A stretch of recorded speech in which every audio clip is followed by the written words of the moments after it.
Hello friends, welcome to S UPSC. So आज हम आपके सामने ये लेक्चर वीडियो सीरीज लेके आए हैं जिसमें हम डिस्कस कर रहे हैं एडिटोरिया करंट अफेयर्स मैगजीन। ये मैगजीन जो बेसिकली आप देखोगे अप्रैल 2025 से लेके मार्च 2026 तक जितने भी इंपॉर्टेंट करंट अफेयर्स होंगे जो आपके बीपीएससी एग्जाम के लिए मोस्ट इंपॉर्टेंट होगा। ना सिर्फ बीपीएससी, अगर आप एज एन यूपीएससी दे रहे हो या फिर कोई भी स्टेट पीसीएस दे रहे हो तो current affairs as a normal आप इंटरनेशनल या फिर नेशनल वाला देखोगे वो इंपॉर्टेंट होता ही है, राइट। तो उसके लिए अच्छा मैगजीन है, you can just have a glance on it. और ये बेसिकली हमारा पार्ट 5 होगा, ठीक है। अभी तक हम लोगों ने पार्ट 4 तक एज एन अपलोड कर दिया है, ठीक है। एज एन लोग देख भी रहे हैं तो मतलब शायद थोड़ा ठीक ठाक ही होगा वो, है ना। तो आज हम पार्ट 5 डिस्कस करने वाले हैं। चलिए स्टार्ट करते हैं। अभी तक हम लोगों ने टोटल यहाँ पे चेस, ये है ना, ये लास्ट टॉपिक उसका जब पार्ट 4 का यही था। आज हम लोग स्टार्ट करेंगे खेलो इंडिया गेम्स का, ठीक है। खेलो इंडिया गेम्स में सबसे पहले हम लोग क्या डिस्कस करने वाले हैं कि खेलो इंडिया गेम्स जो 2025 वाला है वो कहाँ पे हुआ था, उसका फर्स्ट रैंक किसको मिला और एज इन बिहार का परफॉर्मेंस कैसा रहा, ठीक है। देखो, खेलो इंडिया यूथ गेम्स 2025 जो है उसका वेन्यू जो है वो 7th एडिशन बिहार में हुआ था, ठीक है। और एज इन पहला रैंक जो है वो महाराष्ट्र को मिलता है, जिसमें से महाराष्ट्र जो है वो टोटल 158 मेडल जीतता है, जिसमें से 158 में से 58 जो है वो गोल्ड मेडल है।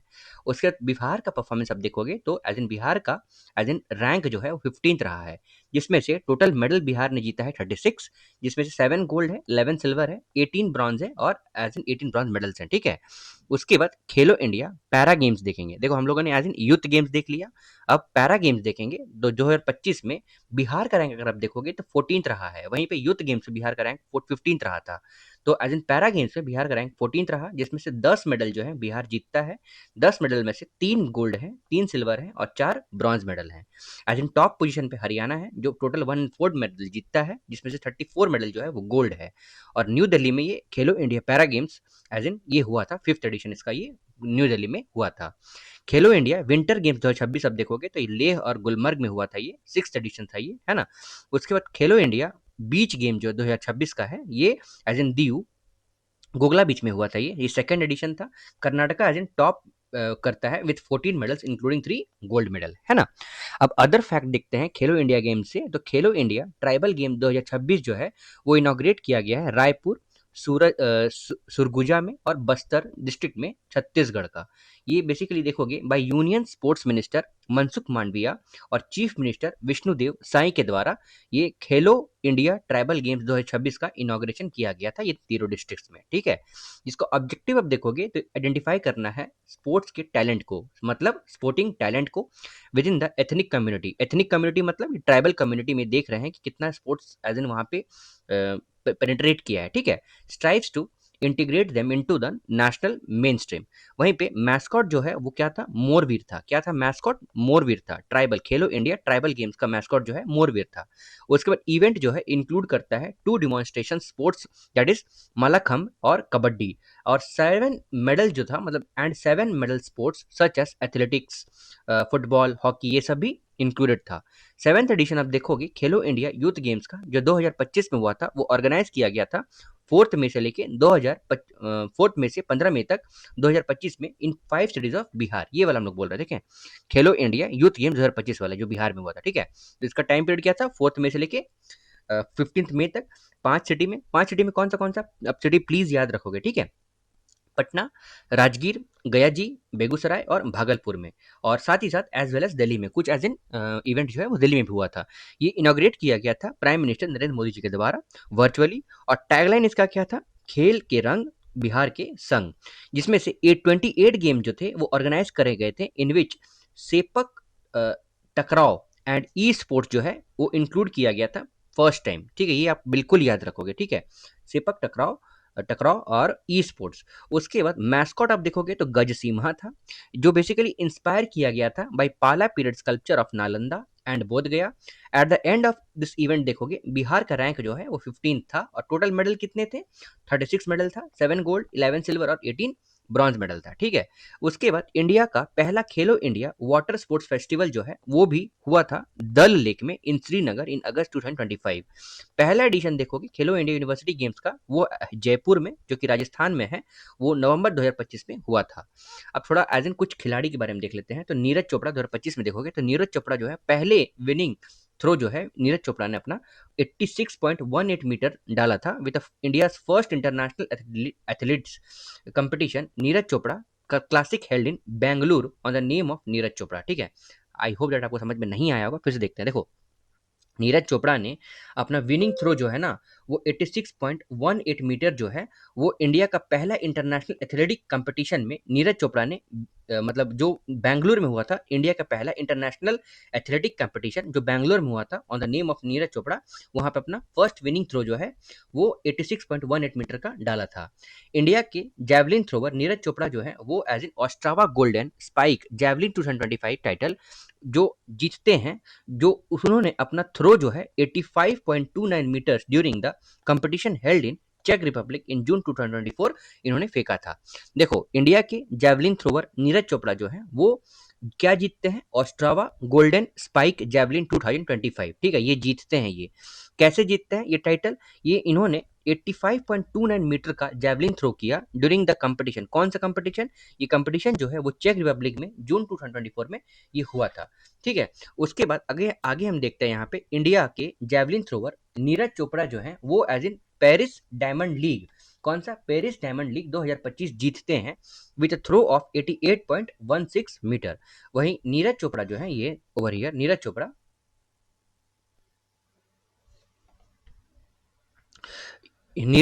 won the silver medal by throwing the javelin throw of 19.23 metre in Doha Diamond League 2025। और बेसिकली देखोगे ये थ्रो जो है वो मोर देन 90 मीटर था इन नीरज चोपड़ा करियर। ठीक है, फिर से नीरज चोपड़ा सिल्वर मेडल जीतते हैं, वो अपने जैवलिन थ्रो जो है वो 90.23 मीटर करते हैं, फेंकते हैं इन दोहा डायमंड लीग 2025। ये जो 90 मीटर का थ्रो है वो सबसे ज्यादा, मतलब पहली बार इतना उन्होंने अपने करियर में फेंका है।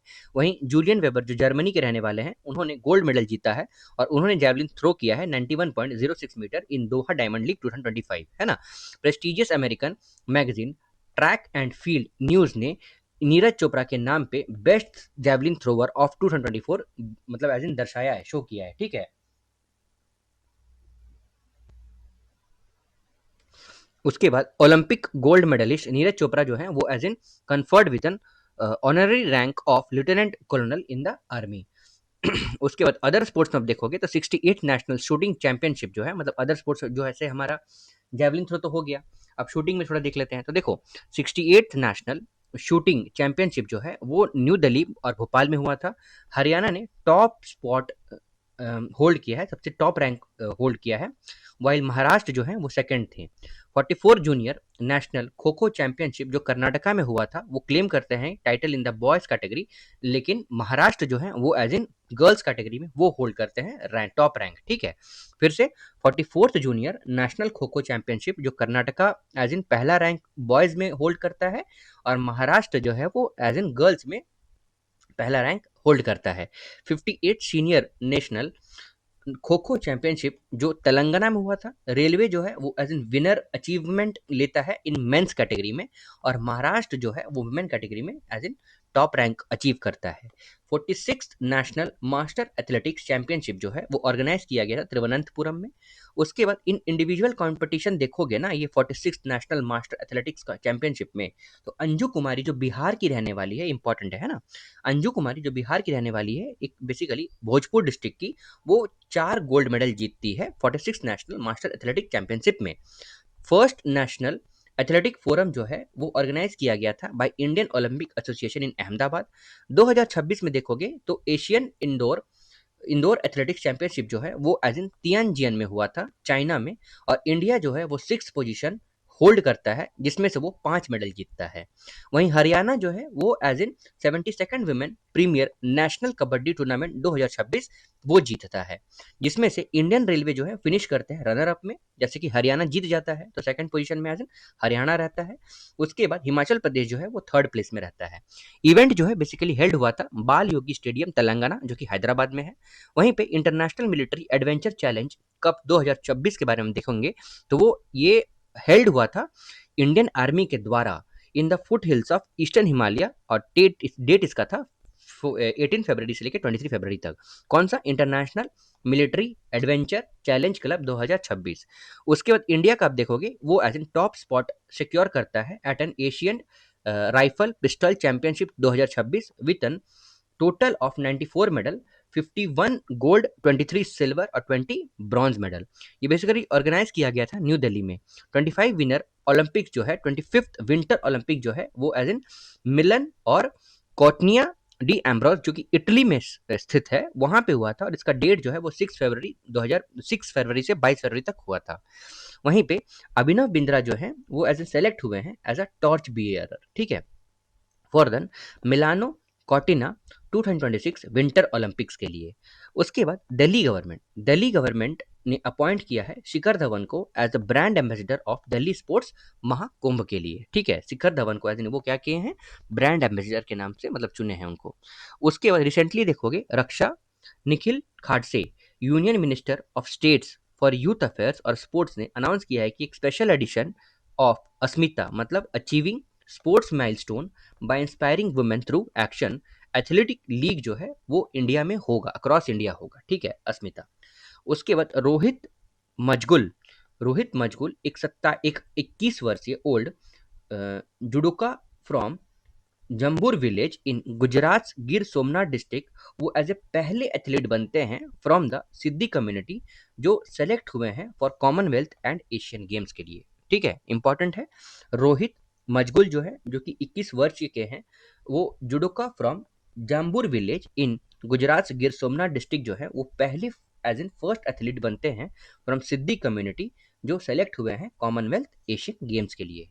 उसके बाद वर्ल्ड के पहले professional franchise based road cycling league जो है the cycling league of India CLI वो ऑर्गेनाइज किया गया इंडिया में। उसके बाद world para athletics grand prix 2026 जो है वो शेड्यूल्ड हुआ है। वो कब होने वाला है, तो बेसिकली होगा ये लाल नेहरू स्टेडियम न्यू दिल्ली में, और डेट इसका है 11 मार्च से लेके 13 मार्च 2026 में। उसके बाद इंडिया जो है सिक्योर करता है टॉप स्पॉट मतलब top position in medal tally by winning a record of 208 medals, जिसमें से 75 गोल्ड मेडल है, 69 सिल्वर मेडल है, 64 ब्रॉन्ज मेडल है। उसके बाद a team from the Indian air force ने सिक्योर किया है पहला पहला स्थान in duathlon event in inaugural international military adventure competition cup IMACC 2026 जो कि नॉर्थ ईस्ट इंडिया में हुआ था। इवेंट जो है वो ऑर्गेनाइज किया गया था इंडियन आर्मी के द्वारा। उसके बाद सेकंड स्टेट जो एशिया कप आर्चरी 2027 का हुआ था ना, वो एज इन होस्ट किया गया था न्यू दिल्ली के द्वारा। इंडिया जो है वो होस्ट करेगा ये major international archery competition after a gap of 22 साल। तो ये आपको ध्यान रखना है कि second stage of Asia cup archery 2027 जो है वो न्यू दिल्ली में होगा जो कि 22 साल बाद हो रहा है। 24 नेशनल पैरा एथलेटिक चैंपियनशिप 2026 जो है वो कलिंगा स्टेडियम भुवनेश्वर जो कि उड़ीसा में है वहां पे होगा। उसके बाद अनहट सिंह जो है वो clinch the women's singles title at India's open 2026 squash tournament जो कि मुंबई में हुआ था इन मार्च 2026। उसके बाद रिया सोलंकी जो 19 वर्ष की हैं, ये एक पारा एथलीट फ्रॉम मेरठ हैं जिन्होंने गोल्ड मेडल जीता है in short put events at 24th national para athletic championship 2026 में जो कि भुवनेश्वर में हुआ था। इंडिया यंग बॉक्सर चांद्रिका पुजारी जो हैं वो गोल्ड मेडल जीतती हैं following a stellar performance at world boxing future cup 2026 जो कि बैंकॉक में हुआ था। इंडिया जो है वुमेन्स कबड्डी में as in women kabaddi world cup 2025 जो हुआ था वो बांग्लादेश मतलब इंडिया जीतता है, और ये वुमेन कबड्डी वर्ल्ड कप 2025 जो है वो बांग्लादेश में हुआ था।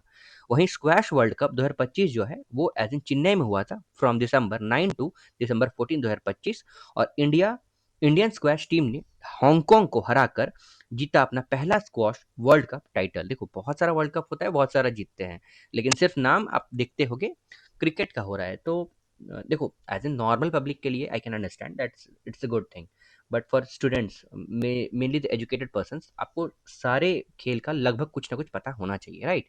इवन अगर आप किसी मैनचेस्टर यूनाइटेड का अगर जर्सी भी पहनते हो ना, तो आपको उसके बारे में पूरा पता होना चाहिए, कौन खेलते हैं, कब से है ये, है ना, ईच एंड एवरीथिंग। मतलब you should be well aware of the things which you are belonging to. उसके बाद अनहट सिंह, जोशना चिनप्पा एंड अभय सिंह जो हैं वो क्रोशियल रोल प्ले करते हैं इस स्क्वैश वर्ल्ड कप 2025 में खेलते हैं, मतलब स्पेशल रोल प्ले करते हैं।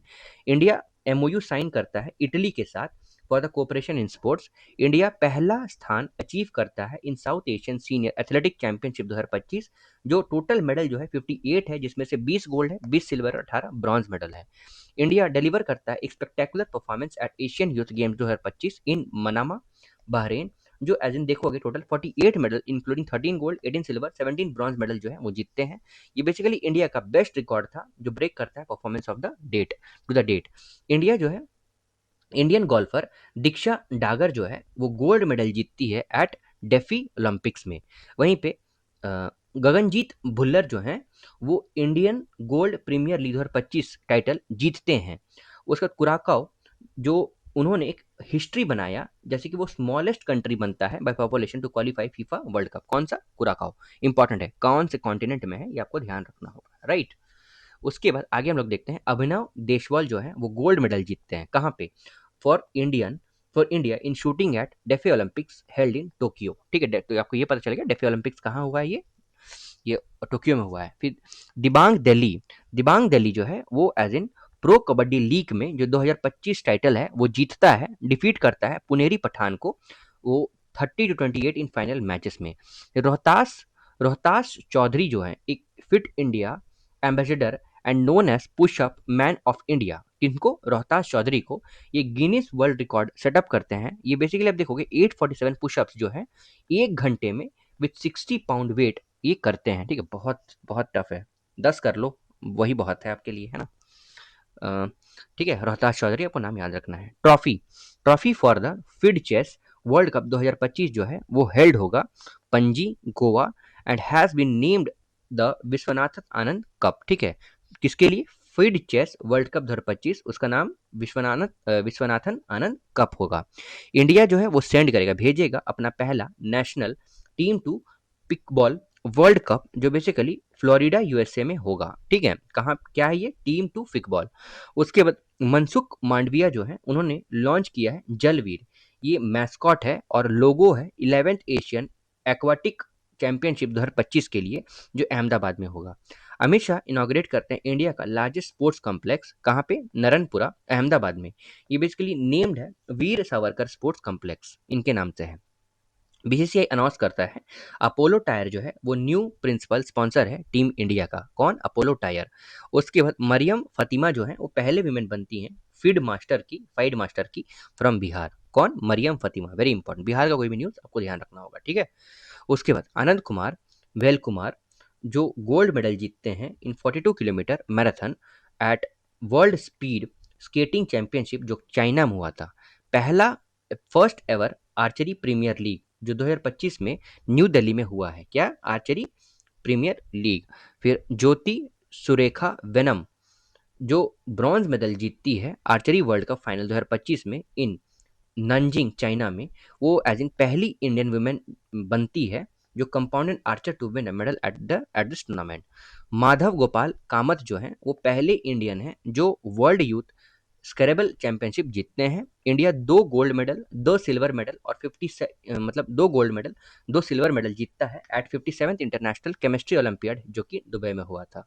इंडिया जो है 3 गोल्ड मेडल 2 सिल्वर और 1 ब्रॉन्ज मेडल जीतता है एट 66 इंटरनेशनल मैथमेटिकल ओलंपियाड 2025 में। फिर 18th इंटरनेशनल एस्ट्रोनॉमी और एस्ट्रोफिजिक्स ओलंपियाड जो है जो मुंबई में हुआ था। तो इंडिया जो है 4 गोल्ड 1 सिल्वर मेडल जीतता है। बिहार जो होस्ट करना चाह रहा है, मतलब होस्ट करेगा पहला अपना Indian open athletic meet at Pataliputra sports complex in Patna. Rishabh Yadav जो है वो ब्रॉन्ज मेडल जीतते हैं in medal compounds archery at the world game 2025 जो कि चेंगू में हुआ था, ये चाइना में स्थित है। ये एज इन पहले इंडियन बनते हैं जीतने वाले medal in the history of world games में। वहीं पे एशिया रग्बी अंडर 27 चैंपियनशिप जो है वो पहली बार राजगीर बिहार में हुआ है। इसमें आप देखोगे विमेन कैटेगरी में तो जो इंक्लूड करता है 4 गर्ल्स फ्रॉम बिहार, गुड़िया कुमारी, अंशु कुमारी, अल्पना कुमारी और आरती कुमारी। इंडिया जो है एज इन ब्रॉन्ज मेडल जीतते हैं इन दिस कैटेगरी और चाइना जो है वो गोल्ड मेडल जीतता है डिफीटिंग हांगकांग। अब मेन कैटेगरी में आप देखोगे तो हांगकांग जो है वो गोल्ड मेडल जीतता है श्रीलंका को हरा के। खेलो इंडिया वाटर स्पोर्ट्स फेस्टिवल 2025 जो है वो डल लेक श्रीनगर में हुआ था, जिसका मैस्कॉट क्या है? हिमालयन किंगफिशर, जो इनोग्रेट किया गया था मनसुख मांडविया जी के द्वारा। उसके बाद आगे देखते हैं 5 स्पोर्ट्स जो है जैसे कि kayaking, rowing, shikara race, water skiing और ड्रैगन बोट रेस जो है ये बेसिकली स्पोर्ट्स उसमें इंक्लूडेड था। मध्य प्रदेश जो है वो टॉप करता है मेडल टैली में, जिसमें 10 गोल्ड 3 सिल्वर और 5 ब्रॉन्ज थे। नेशनल स्पोर्ट्स पॉलिसी 2025 के अकॉर्डिंग या फिर खेलो इंडिया पॉलिसी 2025 के अकॉर्डिंग देखोगे तो इसका ऑब्जेक्टिव क्या है, इंडिया को one of the top 5 sporting nations बनाना है 2047 तक। साथ ही साथ प्रेजेंट करना है strong bid to host 2026 Olympics, मतलब 2026 वाला जो ओलंपिक्स है वो कैसे भी करके यहाँ पे करवाना है। उसके बाद खेलो इंडिया पॉलिसी 2025 जो है will be now replace the sports policy 2001। उसके बाद आयुष शेट्टी जो है वो पहले इंडियन प्लेयर बनते हैं जो यूएस ओपन सुपर 300 टाइटल्स इन बैडमिंटन जीतते हैं। उसका 12 वर्ल्ड पैरा एथलेटिक चैंपियनशिप 2025 जो है जिसका वेन्यू जो है न्यू दिल्ली में है, मैस्कॉट जो है वो विराज है। शैलेश कुमार जो बिहार से बिलोंग करते हैं वो गोल्ड मेडल जीतते हैं in men's high jump T63/42 category में। वहीं ब्राजील जो है वो टॉप करता है मेडल टैली में at world para athletic championship 2025 में जो हुआ था, जिसमें इंडिया जो है वो 10th रैंक में फिनिश करता है, जिसमें से 6 गोल्ड, 9 सिल्वर और 7 ब्रॉन्ज मेडल हैं। कंगना रनौत जो है उनको एज एन अपॉइंट किया गया है brand ambassador for world para athletic championship 2025। उसके बाद इन 2026 देखो सॉरी इन 26 एशियन एथलेटिक चैंपियनशिप देखोगे जो कि साउथ कोरिया में हुआ था, इंडिया रैंक जो है वो सेकंड अचीव करता है मेडल टैली में, जिसमें टोटल मेडल जो है 24 है। 24 मेडल में से 8 गोल्ड है, 10 सिल्वर है, 6 ब्रॉन्ज मेडल है। चाइना जो है टॉप मेडल अचीव करता है जिसमें से 32 मेडल टोटल चाइना के पास है। इन एशियन एथलेटिक्स चैंपियनशिप इंडिया जो है उन इंडिया के गुलवीर सिंह जो है वो गोल्ड मेडल जीतते हैं इन मेंस 10,000 मीटर रेस में। पोर्चुगीज फुटबॉलर क्रिस्टियानो रोनाल्डो जो हैं वो उनको as an gold ambassador global ambassador for e sports world cup 2025 इनको एज एन उनके नाम पे दिया गया है। पटना पायरेट्स कबड्डी प्लेयर प्रदीप नरवाल जो है वो अनाउंस करते हैं अपना retirement from pro kabaddi league. India जो है वो एज एन सेलेक्ट हुआ है एज एन होस्ट कंट्री के लिए for 2029 world police and fire games के लिए। साथ ही साथ ये एज एन अहमदाबाद गांधीनगर में होगा और एकता नगर इन गुजरात में होगा, जिसमें से मोर देन 70 कंट्रीज पुलिस और फायर पर्सनल जो है वो पार्टिसिपेट करेंगे। रिसेंटली देखोगे कुश मैनी जो है वो पहले इंडियन बनते हैं जो formula 2 sprint race at Monaco grand prix में जीतते हैं। उसके बाद संसद खेल महाकुंभ जो है वो इनॉग्रेट किया गया Rajnath Singh eight KD Babu Singh stadium Lucknow में। सेकेंड योगासन एशियन गेम्स चैंपियनशिप, क्या in the second योगासना Asian games championship जो कि Indira Gandhi indoor stadium new Delhi में हुआ था, इंडिया जो है वो टॉप पोजीशन होल्ड करता है, जिसमें इंडिया का मेडल जो है वो 87 है, जिसमें से 83 गोल्ड है, 3 सिल्वर है और 1 ब्रॉन्ज है। ये इसका मैस्कॉट देखोगे तो सिनेमा ये क्या लायन है। फिर ISSF जूनियर वर्ल्ड कप 2025 ये शूल जर्मनी में हुआ है। India top the medal table, India won 3 gold, 4 silver and 4 bronze medal. ISSF world cup 2025 जो देखोगे इसका देखो यहाँ पे जूनियर वर्ल्ड कप है, यहाँ पे वर्ल्ड कप है, तो ये लीमा पेरू में हुआ था। फर्स्ट प्लेस जो है वो चाइना, थर्ड प्लेस जो है इंडिया। इंडिया जो है 7 मेडल जीतता है जिसमें से 2 गोल्ड, 4 सिल्वर और 1 ब्रॉन्ज है। एशियन वुमेन्स कबड्डी चैंपियनशिप 2025 जो है जिसमें इंडिया जो है विनर है और रनर अप जो है वो ईरान है, राइट। ये था हमारा एज इन कुछ स्पोर्ट्स से इवेंट। अब देखो अपकमिंग स्पोर्ट्स इवेंट्स में देख लेते हैं। तो क्रिकेट में ICC men's T20 world cup जो है 2028 वाला, तो 2028 ऑस्ट्रेलिया और न्यूजीलैंड में होगा और 2030 वाला इंग्लैंड, आयरलैंड और स्कॉटलैंड में होगा, ठीक है। देखो यहाँ क्या है, अपकमिंग स्पोर्टिंग इवेंट्स हम लोग पढ़ रहे हैं, है ना, जिसमें से क्रिकेट 2028 वाला ICC men's T20 world cup कहाँ पे होने वाला है, ठीक है। वहीं पे ICC men's ODI world cup जो है 2027 में होगा, ये 14th एडिशन होगा। ये कहाँ पे होगा, साउथ अफ्रीका, जिम्बाब्वे और नामीबिया में। और 2031 वाला जो 15th होगा एडिशन वो इंडिया और बांग्लादेश में होगा। आईसीसी वर्ल्ड टेस्ट चैंपियनशिप जो होगा वो फाइनल 2027 वाला वो इंग्लैंड और वेल्स में होगा। 2027 में देखोगे इंग्लैंड और वेल्स में, 29 जो देखोगे वो भी इंग्लैंड और वेल्स में होगा, और 2031 जो होगा वो भी इंग्लैंड और वेल्स में होगा। ICC champions trophy 2029, 10th ICC women T20 world cup 2026, ODI main Asia cup 2027 में है, और 11th ICC women's T20 world cup 2028 में, ठीक है। ये समझ में आ रहा है ना, चैंपियन ट्रॉफी 2029 में होगा, ICC women T20 cricket world cup जो है वो 2026 में होगा, और वहीं पे मेन का T20 28 में है, ठीक है ना। इतना हो गया। फुटबॉल देख लेते हैं। 23 या फिर 23rd फीफा वर्ल्ड कप 2026 जो है वो यूएसए, मैक्सिको और कनाडा में होगा। अच्छा मैंने यहाँ नहीं बोला, आईसीसी चैंपियंस ट्रॉफी 2029 वाला इंडिया में होगा। ICC women's T20 world cup जो है वो इंग्लैंड में होगा। ओडीआई मेंस एशिया कप जो बांग्लादेश में होगा, और 11th ICC women's T20 world cup जो है जो 2028 में है वो पाकिस्तान में होगा, ठीक है।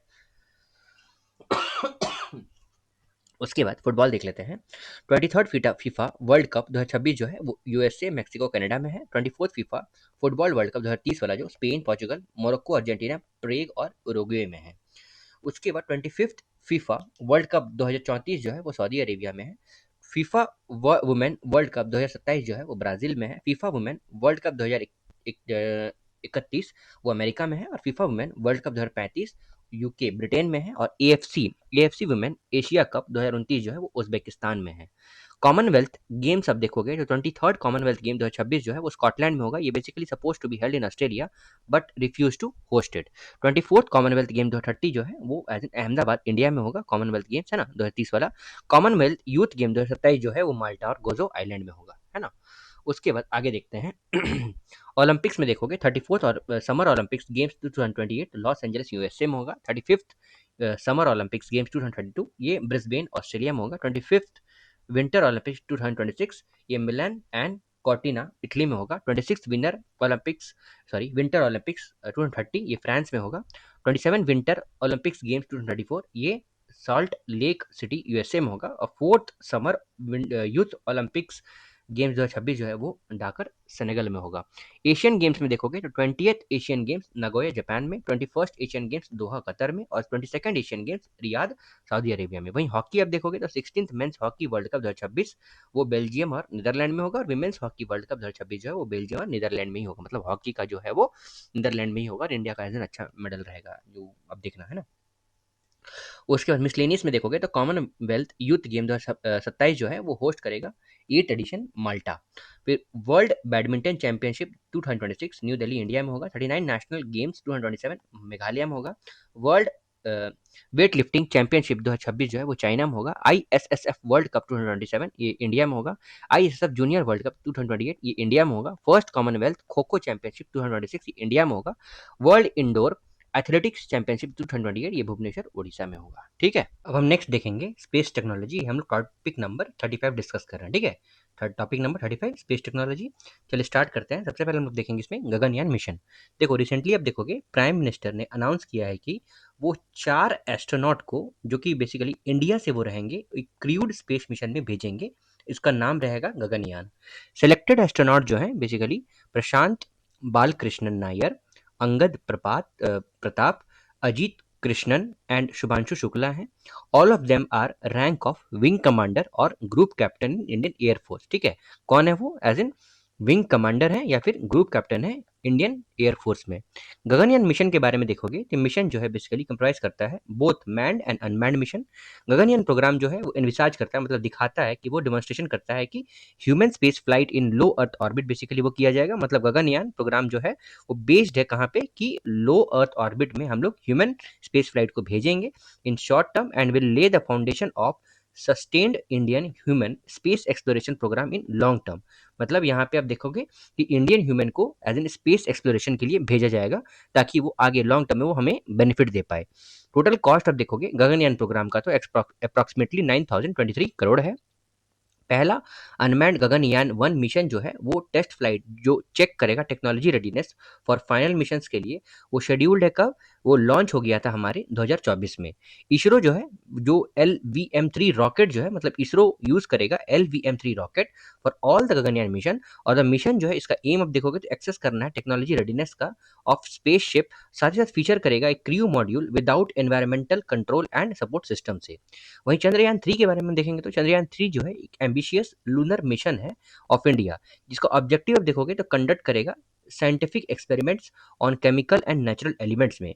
ठीक है, फिर से चंद्रयान 3 जो है एक एम्बिशियस लूनर मिशन है। ठीक है, चंद्रमा मिशन है। जो ऑब्जेक्टिव इसका आप देखोगे तो ये कंडक्ट करेगा साइंटिफिक एक्सपेरिमेंट। ठीक है, कोई साइंटिफिक एक्सपेरिमेंट कंडक्ट करेगा ऑन केमिकल और नेचुरल एलिमेंट्स में। कोई भी एक नेचुरल एलिमेंट या फिर केमिकल एलिमेंट रहेगा जैसे कि सॉइल, वाटर एक्सेट्रा हो गया, जो सरफेस ऑफ मून में अवेलेबल रहेगा to better understand the structure of moon. तो मून के स्ट्रक्चर को बेहतर समझने के लिए और साथ ही साथ put it science in practice. ये लॉन्च किया गया था बाय LVM-3 और M4 on April 14 2023 from Satish Dhawan space centre Sriharikota. Chandrayaan 3 successfully soft land कर गया था near an Manzinus U crater near moon south पोल। कब?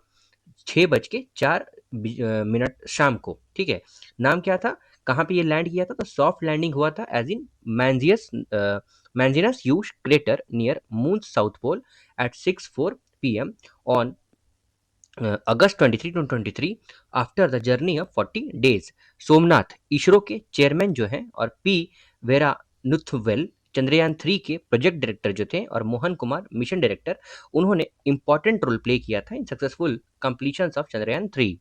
कैरेक्टरिस्टिक्स देखोगे तो एज इन इसका 3 मॉड्यूल्स था। एक था प्रोपल्शन मॉड्यूल, दूसरा था लैंडर मॉड्यूल और तीसरा था रोवर मॉड्यूल। प्रोपल्शन मॉड्यूल का काम क्या था? ये कैरी कर रहा था लैंडर को, वहां पे कैसे लैंड किया जाएगा, साथ ही साथ रोवर को लैंडर वहां पे लैंड करने के बाद वो बेसिकली क्रॉल करेगा, चलेगा रोवर को to lunar orbit of 100 kilometre. It has a special instrument, इसके पास एक स्पेशल इंस्ट्रूमेंट था, शेप मतलब spectropolarimeter of habitable planetary earth, जिसमें से ये कैरी आउट करेगा important studies of the earth including polar measurements from the lunar orbit. Chandrayaan 3 lander जो है वो एज इन उसका नाम दिया गया था विक्रम, और रोवर का जो नाम था उसका नाम था प्रज्ञान। रोवर के पास 6 पहिए थे, 6 व्हील थी, और there were 4 payload mounted on Vikram lander. Lander में 4 पेलोड था, एक था रामभा, दूसरा था चेस्ट, तीसरा था ILSA और चौथा था LRA। ठीक है, अगर देखो यहाँ पे प्रज्ञान रोवर देखोगे तो वो कैरी कर रहा था 2 पेलोड, एक laser induced breakdown spectroscope LIBS और दूसरा था alpha practical X ray spectrometer APXS, जिसका एम आप देखोगे तो ऑब्टेन करना है elemental composition around the landing sites. Rover rover Pragyan जो है वो कम्युनिकेट करेगा लैंडर विक्रम से और कलेक्ट करेगा डेटा को। और जब चंद्रयान 3 मिशन चलेगा, रोवर जो है, रोवर का ट्रोवर star have left a mark of India's national emblem और Ashok pillar on the surface of the moon. ये कहाँ पे लगा हुआ था? रोवर के टायर में। चंद्रयान 3 जो है वो as in operated on the moon surface for 1 lunar day, कितना? 14th अर्थ डे। फिर 14 अर्थ दिन तक ये बेसिकली ऑपरेट हुआ था मून के सरफेस में। अदर पॉइंट देखोगे तो इंडिया जो है वो पहला कंट्री बनता है वर्ल्ड में जो रीच करता है south pole of the moon, और after as in USA, Russia and China, India जो है चौथा एज अ कंट्री बन जाता है जो अचीव करेगा सॉफ्ट लैंडिंग ऑन मून। ठीक है, सॉफ्ट लैंडिंग ऑन मून, ये इंडिया पहला ऐसा फोर्थ ऐसा कंट्री हो जाता है। Prime minister Narendra Modi announce करते हैं कि जहां पे विक्रम लैंडर ने लैंड किया था उस जगह को हम लोग शिव शक्ति पॉइंट बोलेंगे, और जहां चंद्रयान 2 लेफ्ट हुआ था अपना फुटप्रिंट, उसको हम लोग तिरंगा पॉइंट बोलेंगे। ठीक है, जहाँ एज इन फुटप्रिंट है और तिरंगा पॉइंट है, और जहाँ पे वो एज इन लैंडर जो है लैंड करता है उसको हम लोग शिव शक्ति पॉइंट बोलते हैं। प्राइम मिनिस्टर नरेंद्र मोदी ने अनाउंस किया था 23 अगस्त को एज सेलिब्रेट किया जाएगा नेशनल स्पेस डे हर साल, और चंद्रयान 3 जो है वो सक्सेसफुली लैंड हुआ था मून में ऑन 23 अगस्त। चंद्रयान मिशन 1 जो है ये सक्सेसफुली लॉन्च किया गया था on 22 October 2008 by rocket PSLV XL-C11। Chandrayaan 2 mission जो है वो 22 जुलाई 2019 को लॉन्च किया गया था by GSLV MK3 an orbiter successfully enter the lunar orbit but lander Vikram fail to land मतलब ठीक से वो सेफली लैंड नहीं कर पाया था। ये हो गया हमारा चंद्रमा का। ठीक है, अब देखते हैं थोड़ा सूर्य में क्या क्या हुआ है। तो आदित्य L1 जो है ये satellite dedicated to comprehensive study of sun. ठीक है, एक सैटेलाइट है जो बेसिकली सन को स्टडी करेगा, जिसका प्रोजेक्ट डायरेक्टर जो है वो as an Nigar Shaji, mission director in बीजू SR। आदित्य मीन्स सन होता है संस्कृत में, और L1 refer to language point L1 में बेसिकली रहेगा। सन्स अर्थ सिस्टम L1 जो है प्लेस है इन स्पेस जहां पे gravitational force of two celestial body like sun and earth are balance. देखो यही जो लैंग्वेज पॉइंट का अगर आपको कंसेप्ट नहीं पता है तो बेसिकली सेंट्रीफ्यूगल फोर्स होता है जहाँ पे ये मिनिमम सेंट्रीफ्यूगल फोर्स रहता है और फोर्स ऑफ अट्रैक्शन भी रहते हैं मून के, और दोनों के बीच में बेसिकली एक ऐसा मिड पॉइंट आता है जहां वो घूमता है। यहाँ पे लैंग्वेज पॉइंट पे इसलिए ये घूमता है क्योंकि यहाँ पे फ्यूल की कैपेसिटी मतलब फ्यूल का बहुत कम यूज हो पाता है। ठीक है, मतलब ज़्यादा फ्यूल की जरूरत नहीं रहता है इसीलिए। ठीक है, बाकी इसमें और भी कंसेप्ट है, आप एक बार खुद से भी देखोगे, है ना। L1 जो है वो प्लेस है जहाँ पे space gravitational force of two celestial body like sun and earth is balance हो जाता है। इसरो ने लॉन्च किया है पहला सूर्य मिशन आदित्य L1 ऑन 2 सितंबर 2023। आदित्य L1 जो है वो सैटेलाइट सक्सेसफुली लॉन्च किया गया था through PSLV C57 from Satish Dhawan space centre Sriharikota से। आदित्य L1 जो है वो will be placed in halo orbit. कहाँ पे? हैलो ऑर्बिट अराउंड L1 लैंग्वेज point between earth and sun at a distance of 1.5 million kilometre from earth. कितना? 1.5 मिलियन किलोमीटर फ्रॉम अर्थ। देखो ये बेसिकली स्टडी करेगा सोलर के एटमॉस्फेयर को। ठीक है, सोलर एटमॉस्फेयर को, सोलर मैग्नेटिक स्टॉर्म्स को और there magnetic impacts on environment around the earth. साथ ही साथ it is worth noting that there are 5 language point, 5 language point है L1, L2, L3, L4, L5 जो लोकेटेड है हमारे orbiters of earth sun systems में, जो named after an Italian astronomer Joseph Louis Lagrange. Aditya L1 जो है किसके नाम पे है, वो इटालियन एस्ट्रोनॉमर के नाम पे है, ठीक है। आदित्य L1 जो है 7 डिफरेंट पेलोड्स हैं जो स्टडी करेगा सन को डिटेल में। 4 पेलोड इंस्ट्रूमेंट जो है, ये ध्यान रखना आपको कितना पेलोड है इसमें, ठीक है। तो इसमें 7 पेलोड है, 4 पेलोड जो है इंस्ट्रूमेंट वो ऑब्जर्व करेगा लाइट फ्रॉम सन को, और रिमेनिंग 3 जो है वो मेजर करेगा local parameter of plasma and magnetic field को। उसके बाद इंपॉर्टेंट मिशन देखोगे जो अंडरटेकन किया गया था इसरो के द्वारा 2025-26 में। तो सबसे पहले आप देखोगे तो EOS-N1 है, ये लॉन्च किया गया था 12 जनवरी 2026 को। लॉन्च व्हीकल PSLV 6C62 है। ये लॉन्च जो है वो कैरी करेगा EOS-N1 satellite, but due to stage 3 anomaly ये फेल हो गया था अपने प्लैंड ऑर्बिट में पहुंचने के लिए, ठीक है। ये फेल हो गया था, ठीक है। उसके बाद ब्लू बर्ड ब्लॉक 2 ये 24 दिसंबर 2025 को लॉन्च व्हीकल जो था वो LVM-3M6 था। लार्जेस्ट कमर्शियल सैटेलाइट था टू डेटा, जो प्रोवाइड करेगा direct to mobile D2M 4G और 5G कनेक्टिविटी को। उसका CMS-03 ये अदर नेम इसका GSAT-7R है। ये 2 नवंबर 2025 को लॉन्च किया गया था। LVM-3M5 इसका लॉन्च व्हीकल का नाम था। CMS-03 जो है ये इंडिया का हैवीएस्ट 4400 kg का कम्युनिकेशन सैटेलाइट है, जो लॉन्च किया गया था by indigenous launch vehicle LVM-3M5।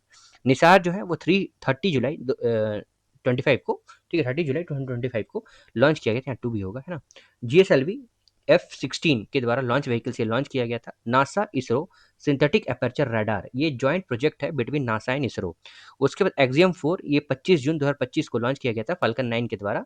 ये मेन ऑब्जेक्टिव आप इसका देखोगे इस मिशन का, एज इन फाल्कन 9 एक्सियम 4 का, तो ये प्रोवाइड करेगा access to international space station for India. साथ ही साथ पोलैंड और हंगरी और इंडियन एस्ट्रोनॉट शुभांशु शुक्ला जो है वो also the part of this mission थे, ठीक है। क्या नाम था इसका, एक्सियम 4। फिर EOS-9 जो है ये 18 मई 2025 को लॉन्च किया गया था PSLV C61 एज इन यहाँ का लॉन्च व्हीकल था। मिशन जो है could not be completed due to technical problem in third stage. और NVS-02 29 जैन 2025 को लॉन्च करना वाला किया था GSLV F-15 के हेल्प से। दिस वॉज इसरो 100 मिशन, ये इंपॉर्टेंट है, आपको याद रखना है NVS-02। इसरो का अपकमिंग मिशन देखोगे तो भारतीय अंतरिक्ष स्टेशन 2028 से 35 एक प्लान्ड स्पेस स्टेशन जो है, जिसका वेट आप देखोगे 20 टन है, और मेंटेन करना है orbit approximately 400 kilometre above the earth, जहां पे एस्ट्रोनॉट जो है वो वहां पे रह सकते हैं 15 से 20 दिन तक। चंद्रयान 4 2028 में लॉन्च करने वाला है। फोर्थ फेज है चंद्रयान सीरीज का, जो कम्प्राइज करेगा सेवरल मॉड्यूल्स। ऑब्जेक्टिव इसका देखोगे तो कलेक्ट करेगा सैंपल्स को from various elements from the moons और रिटर्न करेगा अर्थ में। गगनयान जो 2027 में ये लॉन्च करने वाला है, ये 3 मैन क्रू जो है वो भेजे जाएंगे ऑर्बिट में distance of 400 kilometre in space for 3 days missions के लिए। ये गगनयान है, ठीक है, चंद्रयान नहीं, गगनयान है। शुक्रयान 1 ये 2028 में होगा। ऑर्बिटर जो है वो सेंड किए जाएंगे स्टडी विनस के लिए। वहीं lunar polar exploration LUPEX mission जो है 2027-28 में ये लॉन्च होगा। मिशन जो है जिसमें जाक्सा मतलब जापान का एज इन स्पेस एजेंसी और इसरो जो है वो एक्सप्लोर करेगा south pole region of moon को। उसके बाद यहाँ मंगलयान 2 एज इन 2026 में इसको लॉन्च करना है। तो ऑर्बिटर लैंडर और रोवर जो है वो भेजे जाएंगे मार्च में। इसरो ने सेट किया है target sending human to moon by 2040। कब, 2040। देखो शुभांशु शुक्ला वाले जो हम लोग पढ़ रहे थे एक्सियम 4, उसके बारे में थोड़ा पढ़ लेते हैं। Axiom 4 crew safely landed on the coast of California. कहाँ पे, कैलिफोर्निया कोस्ट में ये लैंड करते हैं aboard space x Dragon spacecraft. कब, 15:03 में एट इन इंटरनेशनल मतलब IST में, मतलब इंडियन स्टैंडर्ड टाइम में, ऑन जुलाई 15। बैकग्राउंड देखोगे ये नासा का 4th fully private astronaut mission था। प्राइवेट एस्ट्रोनॉट मिशन था, चौथा, है ना। International space station organized by startup axiom space in collaboration with SpaceX as in किसका है। उसके बाद मिशन जो है वो लॉन्च किया गया था ऑन जून 25 एट 12:01 में from the Kennedy space centre in Florida USA aboard space X Falcon 9 rocket में। Crew member of this mission जो थे वेयर पैगी बटसन जो USA के थे, शुभांशु शुक्ला जो इंडिया के थे, उसके बाद ट्वाउज उजांस्की विस्निक्वी वही पोलैंड के थे, और टाइबर कैपो ये हंगरी के थे, ठीक है, हंगरी के थे। उसके बाद यहाँ पे देखो एक्सियम 4 मिशन और इंडिया में, तो ऑन जून 28 शुभांशु शुक्ला ने had a live conversation with prime minister Narendra Modi from ISS. फिर जुलाई 3 को देखोगे 2025 में Shubhanshu Shukla interacted with school student from Thiruvananthapuram and Lucknow. Shubhanshu Shukla is the second Indian astronaut to go to space after Rakesh Sharma 1984 को। Shubhanshu Shukla complete करते हैं एक suite of 7 microgravity experiment developed by Indian space research center, मतलब Indian research institution in coordination with human space flight centre HSFC। उसके बाद chief minister और governor देखते हैं ऑफ यूनियन टेरिटरीज, है ना, मतलब स्टेट्स और यूनियन टेरिटरी के। तो अरुणाचल प्रदेश, इसका कैपिटल ईटानगर, चीफ मिनिस्टर इसके पेमू खांडू है। गवर्नर इनके कौन है? कैवल्या त्रिविक्रम प्रणिक। उसके बाद त्रिपुरा, इसका कैपिटल अगरतला है, चीफ मिनिस्टर इसके मानिक साहा है और गवर्नर इसके इंदिरा सेना रेड्डी नल्लू है। नागालैंड, इसका कैपिटल कोहिमा है, चीफ मिनिस्टर इसके नेफुरियू और इसके गवर्नर श्री नंद किशोर यादव हैं। फिर मणिपुर, कैपिटल इसका इम्फाल है, इसके चीफ मिनिस्टर यूनाम केमचंद सिंह 13th है ना मणिपुर के, और श्री अजय कुमार भल्ला जो है इसके गवर्नर हैं। मिजोरम, ये इसका कैपिटल एजवाल है, लाडू होमा, मिस्टर लाडू होमा जो है इसके चीफ मिनिस्टर हैं और श्री जनरल वीके सिंह जो है, वीके सिंह इसके गवर्नर हैं। आसाम, दिसपुर, मिस्टर हेमंत बिस्वा शर्मा ये इसके चीफ मिनिस्टर हैं और लक्ष्मण प्रसाद आचार्य जो हैं इसके गवर्नर हैं। मेघालय, इसका कैपिटल शिलोंग है। असम का मैंने नहीं बताया क्या, दिसपुर है ना, और मेघालय का कैपिटल शिलोंग है और इसके chief minister mister Conrad Sangma और इसके एज इन गवर्नर CH विजय शंकर हैं। सिक्किम, इसका कैपिटल गैंगटॉक है, मिस्टर प्रेम सिंह तमंग गोले इसका एज इन चीफ मिनिस्टर हैं और मिस्टर ओम प्रकाश माथुर जो हैं वो गवर्नर हैं। हिमाचल प्रदेश, इसका कैपिटल शिमला है, मिस्टर सुखविंदर सिंह सुक्खू जो हैं वो एज इन चीफ मिनिस्टर हैं, मिस्टर कविंद्रा गुप्ता जो है उसके गवर्नर हैं। उत्तराखंड, देहरादून इसका कैपिटल है और गैरसैंण, मिस्टर पुष्कर सिंह धामी जो है वो इसके चीफ मिनिस्टर हैं और लेफ्टिनेंट जनरल सुमित सिंह जो है इसके गवर्नर हैं। पंजाब, चंडीगढ़, भगवंत सिंह मान जो हैं वो इनके चीफ मिनिस्टर हैं, कैपिटल इसका चंडीगढ़ है और श्री गुलाब चंद कटारिया जो है इनके गवर्नर हैं। हरियाणा, इसका भी कैपिटल चंडीगढ़ है, श्री नयाब सिंह सैनी जो हैं वो इनके एज एन चीफ मिनिस्टर हैं और श्री प्रोफेसर आशीम कुमार घोष जो हैं वो इसके गवर्नर हैं। उत्तर प्रदेश, इसका कैपिटल लखनऊ है, मिस्टर योगी आदित्यनाथ इसके चीफ मिनिस्टर है, श्रीमती आनंदीबेन पटेल जो है वो एज एन गवर्नर है। बिहार, इसके कैपिटल पटना है, मिस्टर नीतीश कुमार, अब यहाँ पे नेम चेंज हो गया, क्या नाम है उनको बताओ। उसके बाद सर सैयद अत्ता हसैन, ये 43rd है, इसके गवर्नर हैं, ठीक है। सम्राट चौधरी हो जाएगा ना अब यहाँ पे नीतीश कुमार की जगह। उसके बाद झारखंड, इसका कैपिटल रांची है, मिस्टर हेमंत सोरेन जो है वो एज इन इसके CM हैं और श्री संतोष कुमार गंगवार जो है वो इसके गवर्नर हैं। वेस्ट बंगाल, ये कोलकाता है इसका कैपिटल, मिस ममता बनर्जी, ये मिस ममता बनर्जी से चेंज होकर शुभेंदु अधिकारी हो जाएंगे, है ना, यही है ना। और RN रवि जो है वो एज इन इसके गवर्नर हैं। ओडिशा, भुवनेश्वर इसका कैपिटल, मिस्टर मोहन चरण मांझी है और इसके कैपिटल गवर्नर जो है श्री हरि बाबू खम्बापति हैं। फिर मध्य प्रदेश, भोपाल है इसका as an capital, mister Mohan Yadav इसके चीफ मिनिस्टर हैं, श्री मगनू भाई छगन भाई पटेल इसके एज एन गवर्नर है। छत्तीसगढ़, इसका कैपिटल रायपुर है, मिस्टर विष्णुदेव साई जो है इसके CM है और श्री रामेन देका जो है इसके गवर्नर है। राजस्थान, कैपिटल जयपुर में है, मिस्टर भजन लाल शर्मा जो है इसका CM है और श्री हरिबाबू किशन राव बागड़े, हरिभाऊ किशन राव बागड़े जो है इसके गवर्नर हैं। गुजरात, कैपिटल गांधीनगर है, मिस्टर भूपेंद्र भाई पटेल जो है इसके CM है और श्री आचार्य देव विराट जो है इसके गवर्नर है। महाराष्ट्र, कैपिटल मुंबई है, श्री देवेंद्र फडणवीस जो है इसका CM है और श्री जिष्णु देव वर्मा जो है इसके गवर्नर है। Karnataka, capital Bangalore, mister Siddaramaiah as in इसके CM है और श्री थवार चंद्र गहलोत जो है वो इसके गवर्नर हैं। गोवा, पणजी इसका कैपिटल है, प्रमोद सावंत जो है CM है और श्री अशोक गजपति राजू जो है इनके गवर्नर हैं। केरला, कैपिटल त्रिवनंतपुरम, मिस्टर पिनारी विजयन इसके CM है और श्री राजेंद्र विश्वनाथ अलेकर जो है वो इसके गवर्नर हैं। Tamil Nadu, capital Chennai, mister MK Stalin, ये नाम चेंज हो गया है ना, श्री राजेंद्र विश्वनाथ अरलेकर जो है उसका CM है। तेलंगाना, हैदराबाद, श्री रेवंत रेड्डी एंड CM है और श्री शिव प्रताप शुक्ला जो है वो एज इन इसके गवर्नर है। अब कौन है यहाँ का as in CM? Andhra Pradesh Amravati इसका कैपिटल है, मिस्टर एन चंद्रबाबू नायडू इसको सीएम है और श्री एस अब्दुल नाजिर जो है वो इसके गवर्नर है। जम्मू एंड कश्मीर श्रीनगर उमर अब्दुल्ला इसके सीएम है और मिस्टर मनोज सिन्हा जो है गवर्नर है। लद्दाख ये बेसिकली लेह है, इसका सीएम एज इन ये मतलब नहीं है, मतलब यूटी है। और श्री विनय कुमार सक्सेना इसके एज एन गवर्नर है। चंडीगढ़, ये चंडीगढ़ इसका capital union territory. Shri Gulab Chand Kataria जो थे वो इनके गवर्नर हैं। दिल्ली, दिल्ली एज इन इसका capital. Shrimati Rekha Gupta fourth women as in Shri Taranjit Singh Sandhu जो है उसके लेफ्टिनेंट जनरल है ना। उसके बाद पुडुचेरी, पुडुचेरी और यहाँ पे एन रंगास्वामी जो है उनके सीएम हैं और डॉक्टर के कैलाशनाथन इसके यूनियन लेफ्टिनेंट गवर्नर है। Dadra Nagar Haveli and Daman and Diu, दमन और श्री प्रफुल्ल पटेल गवर्नर, उसको ये मतलब लेफ्टिनेंट गवर्नर। फिर अंडमान एंड निकोबार आइलैंड श्री विजयपुरम इसका capital, formally known as Port Blair, Shri Devendra Kumar Joshi. और लक्षद्वीप कावाराती इसका कैपिटल और श्री प्रफुल्ल पटेल जो है इसके as in lieutenant governor. Council of minister देखोगे 18th लोकसभा का, तो आप देखो ये सब इंपॉर्टेंट टॉपिक स्टार्ट हो जाता है, आपको ध्यान रखना होगा। तो प्राइम मिनिस्टर में एज इन ठीक है, Shri Narendra Modi as in 15 prime minister है। Minister of personnel public grievances and pension ये होल्ड करते हैं as in ministry.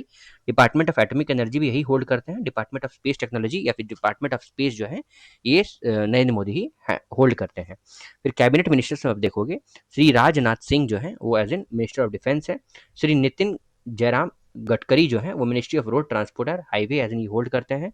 Shri Shivraj Singh Chouhan जो है minister of agriculture and farmer welfare ये होल्ड करते हैं। मिनिस्ट्री ऑफ रूरल डेवलपमेंट भी यही होल्ड करते हैं।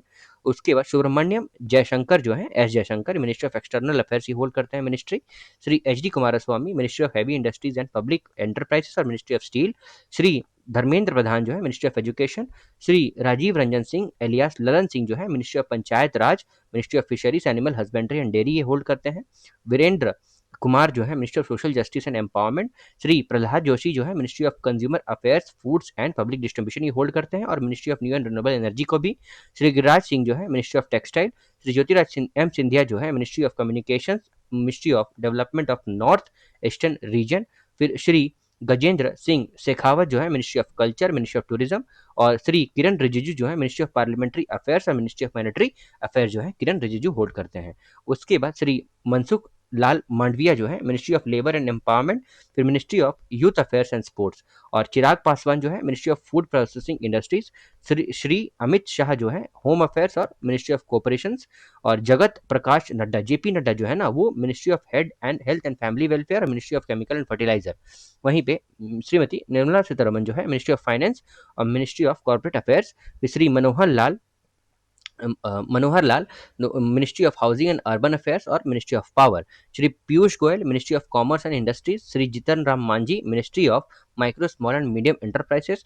श्री सर्बानंद सोनोवाल जो है वो ministry of port shipping and waterway. और श्री किरण किंजराप्पू राम मोहन नायडू जो है वो मिनिस्ट्री ऑफ सिविल एविएशन। और श्री जुअल ओराम जो है मिनिस्ट्री ऑफ ट्राइबल अफेयर्स। ठीक है, ये पहले अर्जुन मुंडा थे ना, अभी चेंज हो गया ना, मैंने अर्जुन मुंडा बोल दिया था, आपको ध्यान रखना है। जुअल ओराम कौन है एक बार देख लोगे आप, है ना।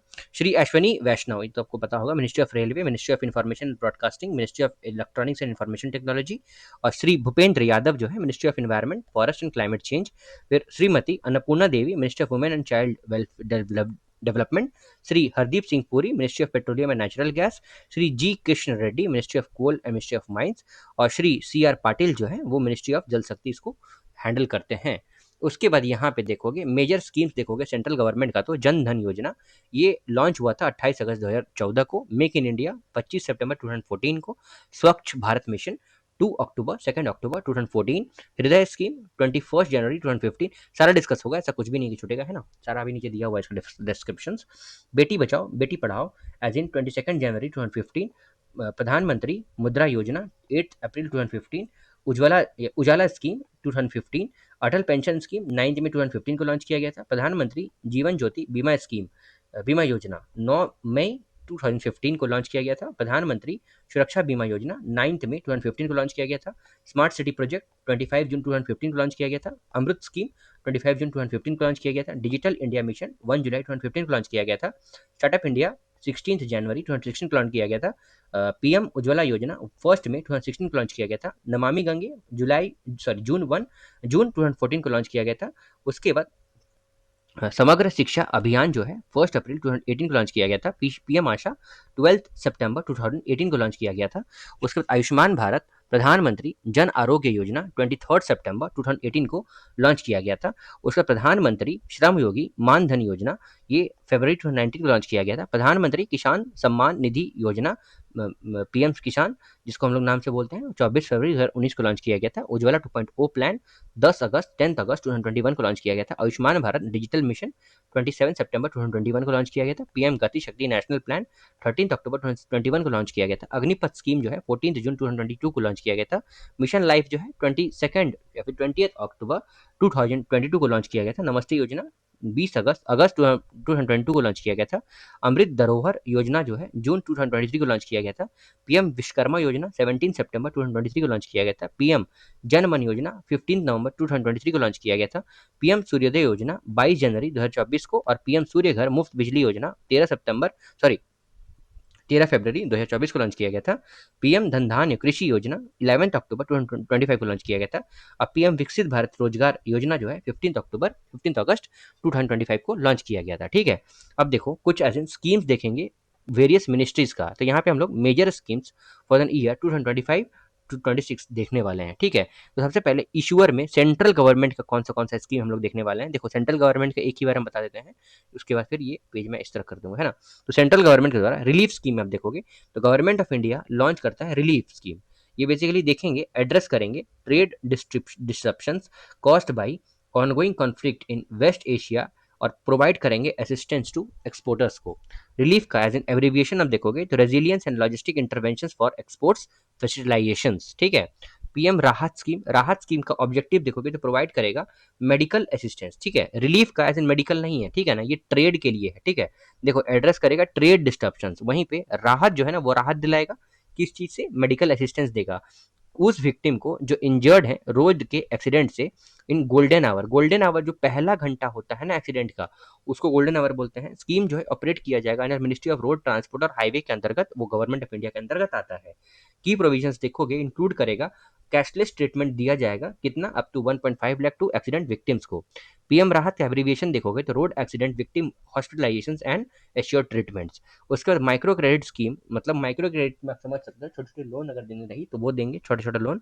तो मॉडल्ड आफ्टर पीएम सवान निधि, ये जो स्कीम है ना ये प्रोवाइड करेगा कोलेटरल फ्री, मतलब कोलेटरल फ्री का मतलब कोई भी चीज गिरवी नहीं रखनी पड़ेगी आपको। ठीक है, collateral free loans of ₹10,000 to over 50,000 5 lakh to over 5 lakh gig workers जो रजिस्टर्ड होंगे ऑन ई श्रम पोर्टल। मैंने बताया था आपको ई श्रम पोर्टल में रजिस्ट्रेशन करना पड़ता है, वो डेवलप किया गया है मिनिस्ट्री ऑफ हाउसिंग और अर्बन अफेयर्स के द्वारा। फिर प्राइम मिनिस्टर धन धान्य एग्रीकल्चर स्कीम, ये लॉन्च किया गया था अक्टूबर 11 2025 को। प्रधानमंत्री धन धान्य कृषि योजना जो है ये बेसिकली फ्लैगशिप स्कीम होगा जो कि लॉन्च किया जाएगा गवर्नमेंट ऑफ इंडिया के द्वारा, जो इनहेंस करेगा बढ़ावा देगा एग्रीकल्चर प्रमोट क्रॉप डाइवर्सिफिकेशन। मतलब apart from rice and wheat you should grow some more crops, उसमें आपको बेसिकली सरकार का सहायता मिलेगा। एक्सपैंड करना है इरिगेशन फैसिलिटीज को, बूस्ट करना है फार्मर के इनकम को in 100 low productive districts with an outlay of ₹24,000 crore. इसका एम देखोगे तो एम्पावर करेगा 1.7 crore farmers by integrating 36 scheme across 11 ministries में। ठीक है, उसके बाद वन नेशन वन सब्सक्रिप्शन ये लॉन्च किया गया था जनवरी 1 2025 को। ऑब्जेक्टिव देखोगे तो प्रोवाइड करेगा free access to over 13,000 leading international scientific journals and research articles को, जो बेसिकली देखोगे to all the universities colleges and research institutions में across the country through a single platform. ये ONOS पोर्टल है। ठीक है, one nation one subscription portal है।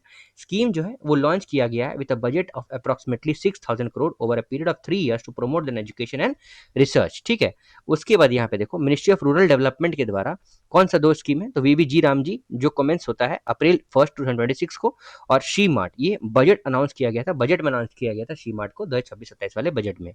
तो देखो VBG रामजी के बारे में देख लेते हैं। तो विकसित भारत, द ऑब्जेक्टिव ऑफ विकसित भारत गारंटी फॉर रोजगार एंड आजीविका मिशन ग्रामीण जो स्ट्रेंथन करेगा एम्प्लॉयमेंट, लाइवलीहुड और इंफ्रास्ट्रक्चर को इन रूरल इंडिया। आपने मनरेगा सुना होगा, उसमें 100 दिन मिलता है ना। देखो, गारंटी ऑफ द वर्क जो है बेसिकली इंक्रीज किया गया 100 दिन से एज 125 डेज तक, ठीक है, ये याद रख लेना है। वेजेस जो है वो एज इन दिया जाएगा weekly upon then competition of workers. Furthermore the payment जो है वो अगर रिसीव नहीं होता है 15 दिन के अंदर, तो एडिशनल वेज जो है वो इंटरेस्ट के साथ आपको 0.05% का इंटरेस्ट जो है वो दिया जाएगा। उसके बाद 60:40 रेशियो में है, मतलब 60% जो है इसका एज इन इस स्कीम का वो सेंट्रल गवर्नमेंट देगी और 40% जो है स्टेट देगा, सेंट्रल स्टेट में इसको डिस्ट्रीब्यूट किया जाएगा। उसके बाद शी मार्ट जो है हर डिस्ट्रिक्ट में ऑफ इंडिया में बेसिकली बैठाया जाएगा, जो बेसिकली ओन किया जाएगा और ऑपरेट किया जाएगा वुमेन के द्वारा। उसके बाद यहाँ पे देखो, ministry of agriculture farmer welfare के द्वारा 2 स्कीम है। भारत विस्तार, ये अनाउंस किया गया था बजट 2026-27 में, और मिशन आत्मनिर्भरता इन पल्सेस। देखो, सबसे पहले भारत विस्तार देख लेते हैं। तो AI based multilingual digital platform है फार्मर के लिए, जो प्रोवाइड करेगा इन्फॉर्मेशन रिलेटेड टू एग्रीकल्चर। और वहीं पे मतलब डिफरेंट डिफरेंट लैंग्वेजेस में, अगर इनके सबको जो लैंग्वेज समझ में आता है वो एग्रीकल्चरल बेनिफिट्स और एग्रीकल्चर के बारे में उसमें बताया जाएगा फार्मर्स को। उसके बाद यहाँ पे आत्मनिर्भरता इन पल्सेस में देखोगे तो union mission, under the mission target जो है रिड्यूस करना है पल्सेस का import to zero by the year 2030-31, मतलब इंपोर्ट ऑफ पल्सेस को रोकना है। मिनिस्ट्री ऑफ ट्राइबल अफेयर्स के द्वारा आदि कर्मयोगी अभियान जो है वो कमेंस करता है अगस्त 2025 से। तो इस इनिशिएटिव के दौरान 2 मिलियन ट्राइबल वॉलंटियर जो हैं वो ट्रेन किए जाएंगे और इंश्योर करेंगे effective delivery of government scheme in tribal areas, मतलब ट्राइबल एरियाज में सारा स्कीम जो है गवर्नमेंट का वो पहुंच पाए, इसी के लिए स्कीम को लाया गया है। एक वॉलंटियर उसमें, मतलब 2 वॉलंटियर जो है सॉरी 2 मिलियन ट्राइबल वॉलंटियर जो है उनको बेसिकली लाया जाएगा लाइमलाइट में। उसके बाद ministry of labours and employment में देखोगे, प्रधानमंत्री विकसित भारत रोजगार योजना में तो अनाउंसमेंट जो है इस स्कीम का prime minister Narendra Modi on August 15 2025 किए थे। टारगेट देखोगे तो क्रिएट करना है ओवर 3.5 करोड़ जॉब्स बाई जुलाई 31 2027। उसमें ministry of electronics and information technology में देखोगे, ये इंडिया सेमीकंडक्टर मिशन 2.0 है, ये भी बजट में ही लाया गया था। ये स्कीम जो है वो अनाउंस किया गया था यूनियन बजट 2026-27 में, जिसका ऑब्जेक्टिव देखोगे तो स्ट्रेंथन करना है चिप इकोसिस्टम को इंडिया में और मैन्युफैक्चर करना है सेमीकंडक्टर डिवाइसेस को। उसके बाद डिपार्टमेंट ऑफ टेलीकम्युनिकेशन के द्वारा संचार मित्रा योजना जो लाया गया था, जिसका ऑब्जेक्टिव क्या है कि एम्पावर करना है यूथ को ऑन डिजिटल सिक्योरिटी। और मिनिस्ट्री ऑफ कल्चर के द्वारा प्रोजेक्ट परी लाया गया था, ये प्रोवाइड करेगा protection to public art and installation, ठीक है, पब्लिक आर्ट इंस्टॉलेशन को देखभाल करेगा, ठीक है। अब हम लोग नेक्स्ट देखेंगे major schemes of various state government. तो स्टेट गवर्नमेंट ने बहुत सारा स्कीम चलाया होगा, चलिए इसको एक एक करके देखते हैं। सबसे पहले आएगा हमारा केरला, राइट। तो केरला में सबसे पहले आएगा स्त्री सुरक्षा स्कीम। स्त्री सुरक्षा स्कीम जो है वो एक मंथली पेंशन स्कीम होगा 1,000 रुपए का टू अनएम्प्लॉयड वुमेन और ट्रांसजेंडर वुमेन का, जिनका एज जो है वो 35 से लेके 60 ईयर्स तक होगा, ठीक है। उसके बाद विथुत एफॉरेस्टेशन प्रोजेक्ट। ये विथुत एफॉरेस्टेशन प्रोजेक्ट जो है ये ऑब्जेक्टिव इसका है कि रेस्टोर करना है इकोसिस्टम को बाय सोइंग सीड्स, मतलब बीज की बुआई की जाएगी through aerial means in forest and vacant landed of the states. Aerial means मतलब एज इन हवा में ऊपर ही ऊपरी, है ना।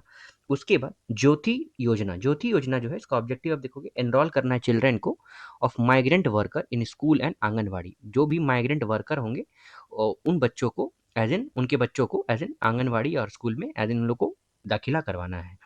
उसके बाद त्रिपुरा देखोगे, त्रिपुरा का स्कीम जो है CM7, ये त्रिपुरा के चीफ मिनिस्टर मानिक शाह ने लॉन्च किया एक न्यू स्कीम जिसका नाम है CM7। ये असिस्ट करेगा स्टूडेंट को सो दैट वो अपना हायर एजुकेशन जो है उसकी प्राप्ति कर पाएँ।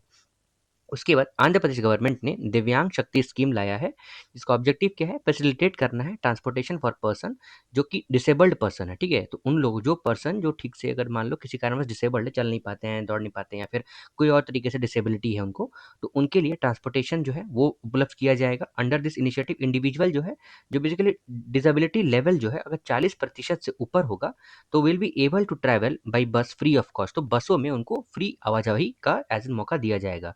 ये अटेंडेंट जो है उनको एज इन 50% कंसेशन भी मिलेगा, जो उनके अटेंडेंट रहेंगे उसके साथ रहेंगे, ठीक है।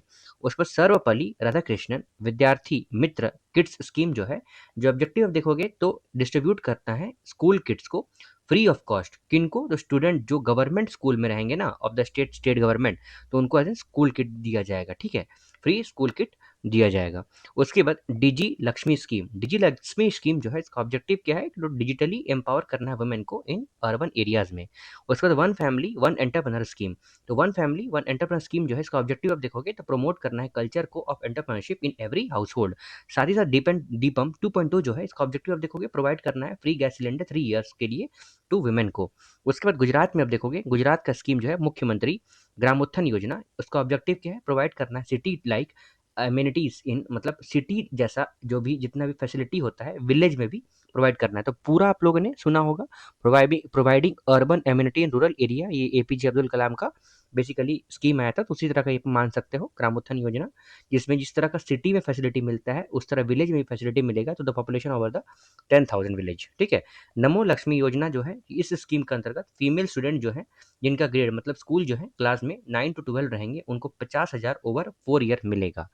उसके बाद इस तरह बिहार में भी है और झारखंड में भी है। ठीक है, देखते हैं अभी हम लोग पढ़ेंगे। गोवा में देखोगे बेसिकली तो जाहे घर योजना, ये एम साइलेंट हो जाएगा, तो हाजे घर योजना जो है बेसिकली स्कीम जो है ये लॉन्च किया गया है to regularise the house built और government and community land in Goa. किसको, तो रेगुलाइज करना है जितने भी हाउसेस बने हुए हैं या फिर जितने भी गवर्नमेंट और कम्युनिटी लैंड जो है ना गोवा के, उनको रेगुलराइज करना है सो दैट ओनरशिप राइट जो है दिया जा सके लॉन्ग टर्म रेसिडेंट को। ये लॉन्च किया गया है union home minister Amit Shah के द्वारा। उसके बाद गृह आधार योजना जो है वो economically empower the housewife of the states के लिए है। झारखंड में चीफ मिनिस्टर मैया सम्मान योजना से पैसा दिया जाता है, बेसिकली कितना, तो 2500 रुपया दिया जाता है। ठीक है। उसके बाद राजस्थान देखोगे तो Pandit Deendayal Upadhyay poverty free village scheme में ऑब्जेक्टिव आप देखोगे तो एलिमिनेट करना है पॉवर्टी को, रूरल एरिया जो भी गांवी क्षेत्र है वहाँ पे पॉवर्टी गरीबी जो है उसको हटाना है, और साथ ही साथ बीपीएल फैमिली को सेल्फ रिलायंट मतलब उनको आत्मनिर्भर बनाना है। बिहार में देखोगे मुख्यमंत्री मुख्यमंत्री पत्रकार सम्मान योजना, तो मंथली पेंशन जो है जितने भी जर्नलिस्ट होंगे ना उनको बढ़ावा हुआ है कितना, 6,000 से लेके 15,000 रुपए तक हुआ जाएगा। साथ ही साथ जर्नलिस्ट का डेथ देयर स्पॉस जो है मतलब उनके बाल बच्चे या फिर फैमिली जो उनके परिवार होंगे उनको मिलेगा पेंशन 10,000 रुपए का इंस्टेड ऑफ प्रीवियस 3,000 रुपए का। ठीक है, तो पहले 6,000 से अब 15,000 हो गया है मंथली पेंशन, और उसके बाद उनके फैमिली वाले जो भी होंगे तो उनको उनका नॉमिनी में जो भी नाम लिखा होगा तो उनको 10,000 रुपए पेंशन मिलेगा, पहले जो 3,000 रुपए दी जाती थी। उसके बाद बिहार देखोगे, बिहार में मुख्यमंत्री, दूसरा है बिहार का मुख्यमंत्री भारत दर्शन योजना, तो बिहार गवर्नमेंट ने लॉन्च किया है चीफ मिनिस्टर भारत दर्शन योजना, स्टूडेंट जो 9 से 12 कक्षा के होंगे। फिर चीफ मिनिस्टर प्रतिज्ञा योजना, इसका ऑब्जेक्टिव क्या है, तो प्रोवाइड करना है financial assistance to the youth जो रिसीव करेंगे internship training after passing 12th। उसके बाद chief minister artist pension scheme, तो इसका ऑब्जेक्टिव क्या है, तो आर्टिस्ट जो कंट्रीब्यूट करेंगे field of an art for at least 1 year या फिर 1 to 2 ईयर्स उनको वो एलिजिबल हो जाएंगे। Artist above the age of 50 years will be given a pension of 3,000 per month. ठीक है, कितना दिया जाएगा, 3,000 पर मंथ दिया जाएगा। उसके बाद चीफ मिनिस्टर गुरुकुल शिक्षा परंपरा योजना, चीफ मिनिस्टर गुरुकुल शिक्षा परंपरा योजना, तो ऑब्जेक्टिव इसका क्या है, एनकरेज करना है जितने भी गुरु शिक्षक जो हैं उनको 15,000 पर मंथ में दिया जाएगा और 7,500 दिया जाएगा टू म्यूजिशियंस और 3,000 दिया जाएगा आर्ट को शायद दिया जाएगा। ठीक है, यहाँ पे कट गया है, वो मेरा ही मिस्टेक है, आप एक बार देख लोगे। ठीक है। उसके बाद उड़ीसा गवर्नमेंट के द्वारा अम्मा पडेबा अम्मा बशारा योजना, ऑब्जेक्टिव क्या है, प्रोवाइड करना है अर्ली एजुकेशन टू चिल्ड्रन जिसका एज 3 से लेकर 6 साल है इन देयर मदर टंग, और 21 ट्राइबल लैंग्वेजेस में बेसिकली पढ़ाई दी जाएगी, ये उड़ीसा गवर्नमेंट के द्वारा है। उसके बाद शक्ति स्कीम जो है बेसिकली ये लॉन्च किया गया है in the state to ensure करना है safety of girls in higher education institutions में। उसको सुभद्रा स्कीम, इस स्कीम के अंतर्गत फाइनेंशियल असिस्टेंट जो है वो 10,000 पर ईयर दिया जाएगा, और साथ ही साथ वुमेन जिनका एज 21 से लेकर 60 ईयर ऑफ एज है उनको दिया जाएगा। उसके बाद हिमाचल प्रदेश सरकार के द्वारा हिम केयर स्कीम है जिसका ऑब्जेक्टिव क्या है कि प्रोवाइड करना है क्वालिटी हेल्थ केयर सर्विसेज। ठीक है, मतलब मेडिकल सर्विसेज और कैशलेस ट्रीटमेंट होना चाहिए up to 5 lakh rupees, 5 lakh पर of those families in the state जिनके पास who were not covered under Ayushman Bharat scheme में। उसके बाद Rajiv Gandhi forest conservation scheme देखोगे तो उसका ऑब्जेक्टिव क्या है कि प्रमोट करना है ग्रीन कवर को बाई ज़्यादा से ज़्यादा पेड़ हम लोग को लगाना है इन बैरन लैंड जहाँ पे खाली बंजर जमीन है, और पेड़ लगाना है एंड प्रोवाइड करना employment opportunities to local communities को। उसके बाद छत्तीसगढ़ गवर्नमेंट के द्वारा गौतम योजना है, ये छत्तीसगढ़ गवर्नमेंट जो है उन्होंने अनाउंस किया है कि वो कंस्ट्रक्शन ऑफ 1416 एनिमल शेल्टर जो है animal shelter homes to provide safer shelter, तो एनिमल के शेल्टर के लिए बेसिकली 1460 एनिमल शेल्टर बनाए जाएंगे, जो न्यूट्रिशन, फॉडर और हेल्थ केयर फैसिलिटीज जो है वो एज इन डिस्ट्रीब्यूट किया जाएगा स्ट्रे एनिमल्स को इन द स्टेट्स में। उसके बाद चरण पादुका स्कीम, चरण पादुका स्कीम जो है जिसका एम आप देखोगे मतलब चरण छूना, एज एन पादुका का मतलब वही होता है ना सर। तो बेसिकली प्रोवाइड करना है प्रोटेक्शन और डिग्निटी टू तेंदुलीफ। तेंदुलीफ से क्या होता है बेसिकली, शायद बीड़ी बनती है ना, वही है तेंदुलीफ। तो as in collectors by providing, मतलब जो तेंदुलीफ को कलेक्ट करते हैं उनको क्या किया जाएगा, प्रोटेक्शन दिया जाएगा by providing them free footwear. Free का फुटवेयर मतलब सैंडल्स और शूज दिया जाएगा और प्रोटेक्ट करेंगे उनके पैर को, फीट को फ्रॉम स्टोन्स एंड इंजरीज जो वर्क करते हैं फॉरेस्ट में। और साथ ही साथ to show respect to their labour को, मतलब एज एन उनके कामकाज को एज एन इज्जत देने के लिए बेसिकली ये लाया गया है। उसके बाद अब हम नेक्स्ट देखेंगे तेलंगाना में कौन सा स्कीम है। तो सबसे पहले आएगा रायतू भरोसा स्कीम। ये स्कीम जो है बेसिकली एम्पावर करेगा फार्मर को और साथ ही साथ फाइनेंशियल असिस्टेंस प्रोवाइड करवाएगा जितने भी एग्रीकल्चरल रिसोर्सेज रहेंगे, ताकि उनको प्रोडक्टिविटी अपने फार्मर में मतलब फार्म लैंड में प्रोडक्टिविटी इंक्रीज करने के आवश्यक मतलब एज एन हेल्प हो पाए, ठीक है। उसके बाद इंद्रिमा हाउसिंग स्कीम जो है, तो 5 लाख जो है वो हाउस होल्ड को दिया जाएगा एज एन पुअर सिटीजन। जितने भी जनरल कैटेगरी होंगे उनको 5 लाख रुपए दिया जाएगा और जितने भी SC ST कैटेगरी के लोग होंगे उनको 6 लाख रुपए दिया जाएगा। साथ ही साथ जो लैंडलेस पीपल होंगे उनको 250 square feet of free land भी दिया जाएगा। उसके बाद वेस्ट बंगाल में बांग्लार युवा साथी स्कीम जो है, तो इस स्कीम के अंतर्गत जितने भी एजुकेटेड अनएम्प्लॉयड यूथ जो होंगे उनको एज इन अलाउंस मिलेगा, ठीक है। बेरोजगारी भत्ता आप मान सकते हो कितना, 1500 रुपए per month until they secure employment. साथ ही साथ मैक्सिमम पीरियड जो रहेगा वो 5 साल तक उनको मिलेगा। और अगर इंडिविजुअल अगर एज एन एज में आप देखोगे तो 21 से लेके 40 ईयर्स एज तक मिलेगा। साथ ही साथ they have completed at least class 10 उनको दिया जाएगा ये। उसके बाद शर्मश्री ये स्कीम जो है जिसका ऑब्जेक्टिव आप देखोगे, बंगाली माइग्रेंट वर्कर जो as in returning to state after facing harassment. जितने भी बंगाली लोग होंगे जो बाहर रहते हैं, दूर दराज देश में रहते हैं as an apart from West Bengal, अगर वो एज एन अपने एज एन स्टेट में वापस आते हैं तो उनको क्या मिलेगा, ये शर्म स्कीम के अंतर्गत हरासमेंट और discrimination of other state due to Bengali identity. ये जो स्कीम जो है वो this is for Bengali migrant worker who are returning to state after facing harassment and description. मतलब क्या दिया जाएगा ये तो नहीं लिखा है, लेकिन एज इन उनके लिए है जो बाहर देश से अंदर मतलब वेस्ट बंगाल में आ रहे हैं, ठीक है। उसके बाद महाराष्ट्र के द्वारा प्रोजेक्ट महादेवा है, तो ये प्रमोट करेगा स्पोर्ट्स जैसे कि फुटबॉल हो गया। साथ ही साथ 60 चिल्ड्रेन जिनका एज 13 रहेगा, मतलब 30 बॉयज 30 गर्ल्स, और जिनका एज जो अंडर 13 रह जाएगा उनको फुल स्कॉलरशिप और ट्रेनिंग दी जाएगी 5 साल के लिए। उसके बाद दिल्ली गवर्नमेंट के द्वारा कौन सा एज अ स्कीम चलाया जा रहा है, तो मिशन अनमोल है। ये basically severe genetic diseases in new born, अगर कोई नवजात शिशु है उसमें अगर सीवियर जेनेटिक डिजीजेस है, under which they will provide free screening facilities for 56 types of condition, ठीक है। फ्री स्क्रीनिंग दी जाएगी। उसके बाद दुर्गा स्कीम जो है ये प्रोवाइड किया जाएगा जितने भी employment opportunity to 1000 women and 100 transgender individual through green e autos. उसके बाद लखपति बिटिया योजना में एक टोटल अमाउंट ऑफ 56,000 जो है वो दिया जाएगा। कितना, 56,000 जो है वो डिपॉजिट किया जाएगा इंस्टॉलमेंट में, जो स्टार्टअप होगा from the time of the daughter's birth. साथ ही साथ by the time she attends the age of 21, amount जो है वो एक्सीड हो जाएगा कितना, 1 लाख रुपए। जय हिंद स्कीम जो है वो दिल्ली यूनिवर्सिटी ने लॉन्च किया है, जय हिंद योजना, जो स्किल ट्रेनिंग ट्राइबल स्टूडेंट को प्रोवाइड करवाएगा। साथ ही इसका एम देखोगे इस स्कीम का तो क्या करना है, तो स्टूडेंट जो सेल्फ रिलायंट बन पाए और प्रोवाइड कर पाए खुद को guidance in field of computers और हायर एजुकेशन में। उसके बाद उत्तर प्रदेश गवर्नमेंट के द्वारा कौन सा स्कीम है, तो बफर मीन सफर योजना। बफर में सफर योजना में ये बेसिकली प्रमोट करेगा इको टूरिज्म को in buffer zone of tiger reserves में। उसके बाद मध्य प्रदेश गवर्नमेंट के द्वारा चीफ मिनिस्टर वृंदावन ग्राम योजना, इसका ऑब्जेक्टिव क्या है कि डेवलप करना है सेल्फ रिलायंट मतलब आत्मनिर्भर होना चाहिए और environment friendly villages in each district. उसके बाद राहवीर राहवीर योजना, ये इस योजना के अंतर्गत 25,000 जो है वो दिया जाएगा reward as a reward amount those people उनको जो हेल्प करेंगे taking road accident victims to hospital. जो भी विक्टिम्स होंगे जिनका एक्सीडेंट हो गया होगा और उनको अगर आप हॉस्पिटल लेके चले जाते हैं तो आपका एज इन 25,000 जो है वो एज अ रिवॉर्ड दिया जाएगा।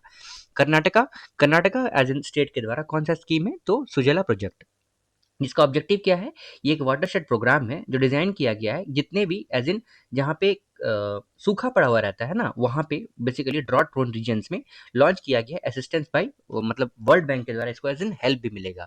उसके बाद ई स्वाथू 2.0 जिसका ऑब्जेक्टिव क्या है, प्रमोट करना है property management and gram panchayat level completely digital, मतलब कंप्लीटली डिजिटल होना चाहिए जितने भी प्रॉपर्टी मैनेजमेंट और ग्राम पंचायत लेवल कम होंगे। ठीक है, फिर कुसुम सी सोलर स्कीम जो है, तो ये अंडर दिस इलेक्ट्रिसिटी जो है वो दिया जाएगा जितने भी फार्मर होंगे during day by installing solar unit near agricultural power feeders को। उसके बाद आसाम गवर्नमेंट के द्वारा कौन सा स्कीम चलाया जा रहा है, तो उदासिनी भकत्स वेलफेयर स्कीम। इस स्कीम के अंदर ब्रह्मचारी मॉन्क्स जो है ना, जो एज इन ट्रेडिशनल सेंटर जैसे कि वैश्वनाइट मोनेस्ट्रीज में रहते हैं, उनको 1,500 रुपये हर महीने दी जाएंगी। उसके बाद अरुणोदय 3.0 स्कीम जो है, ये पर्पस इसका क्या है, प्रोवाइड करना है financial assistance to poor family को। उसके बाद निजुत मोइना 2.0 स्कीम जो है, ये प्रोवाइड करेगा monthly financial assistance to the girls pursuing higher education. तो हायर एजुकेशन जो बच्चे एज इन एजुकेशन ले रहे हैं उनको एज इन मंथली फाइनेंशियल मतलब पैसा दिया जाएगा। हरियाणा गवर्नमेंट के द्वारा विटनेस प्रोटेक्शन स्कीम जो है 2025, ये पर्पस इसका क्या है स्कीम का, तो प्रोवाइड करना है प्रोटेक्शन टू विटनेसेस। उसमें पंजाब गवर्नमेंट के द्वारा शिक्षा क्रांति 2.0, इसका ऑब्जेक्टिव क्या है, तो मॉडर्नाइज करना है infrastructure of government schools and promote करना है वोकेशनल एजुकेशन को। ठीक है, उसके बाद आगे देखते हैं मोबाइल ऐप जो लॉन्च किया गया इन ईयर 2025-26 में। सबसे पहले शाइन ऐप जो है इंडियन रेलवे के द्वारा इसको लॉन्च किया गया था। ये डिजिटल प्लेटफॉर्म जो है वो इनेबल करेगा जितने भी फीमेल एम्प्लॉय है ना, तो उनको अगर कोई कंप्लेन सेक्सुअल हरासमेंट का फाइल करना पड़ता है वर्क प्लेस में, तो इस ऐप के थ्रू आप वो कंप्लेन फाइल कर सकते हैं। फिर आशा वन मोबाइल ऐप जो है मोबाइल यूनिट, वो गवर्नमेंट ऑफ गुजरात के द्वारा लॉन्च किया गया है। ये स्पेशलाइज्ड मोबाइल मेडिकल यूनिट है जो फंक्शन करता है हॉस्पिटल की तरह on wheels for early screening और डायग्नोस्टिक ऑफ कैंसर्स के लिए।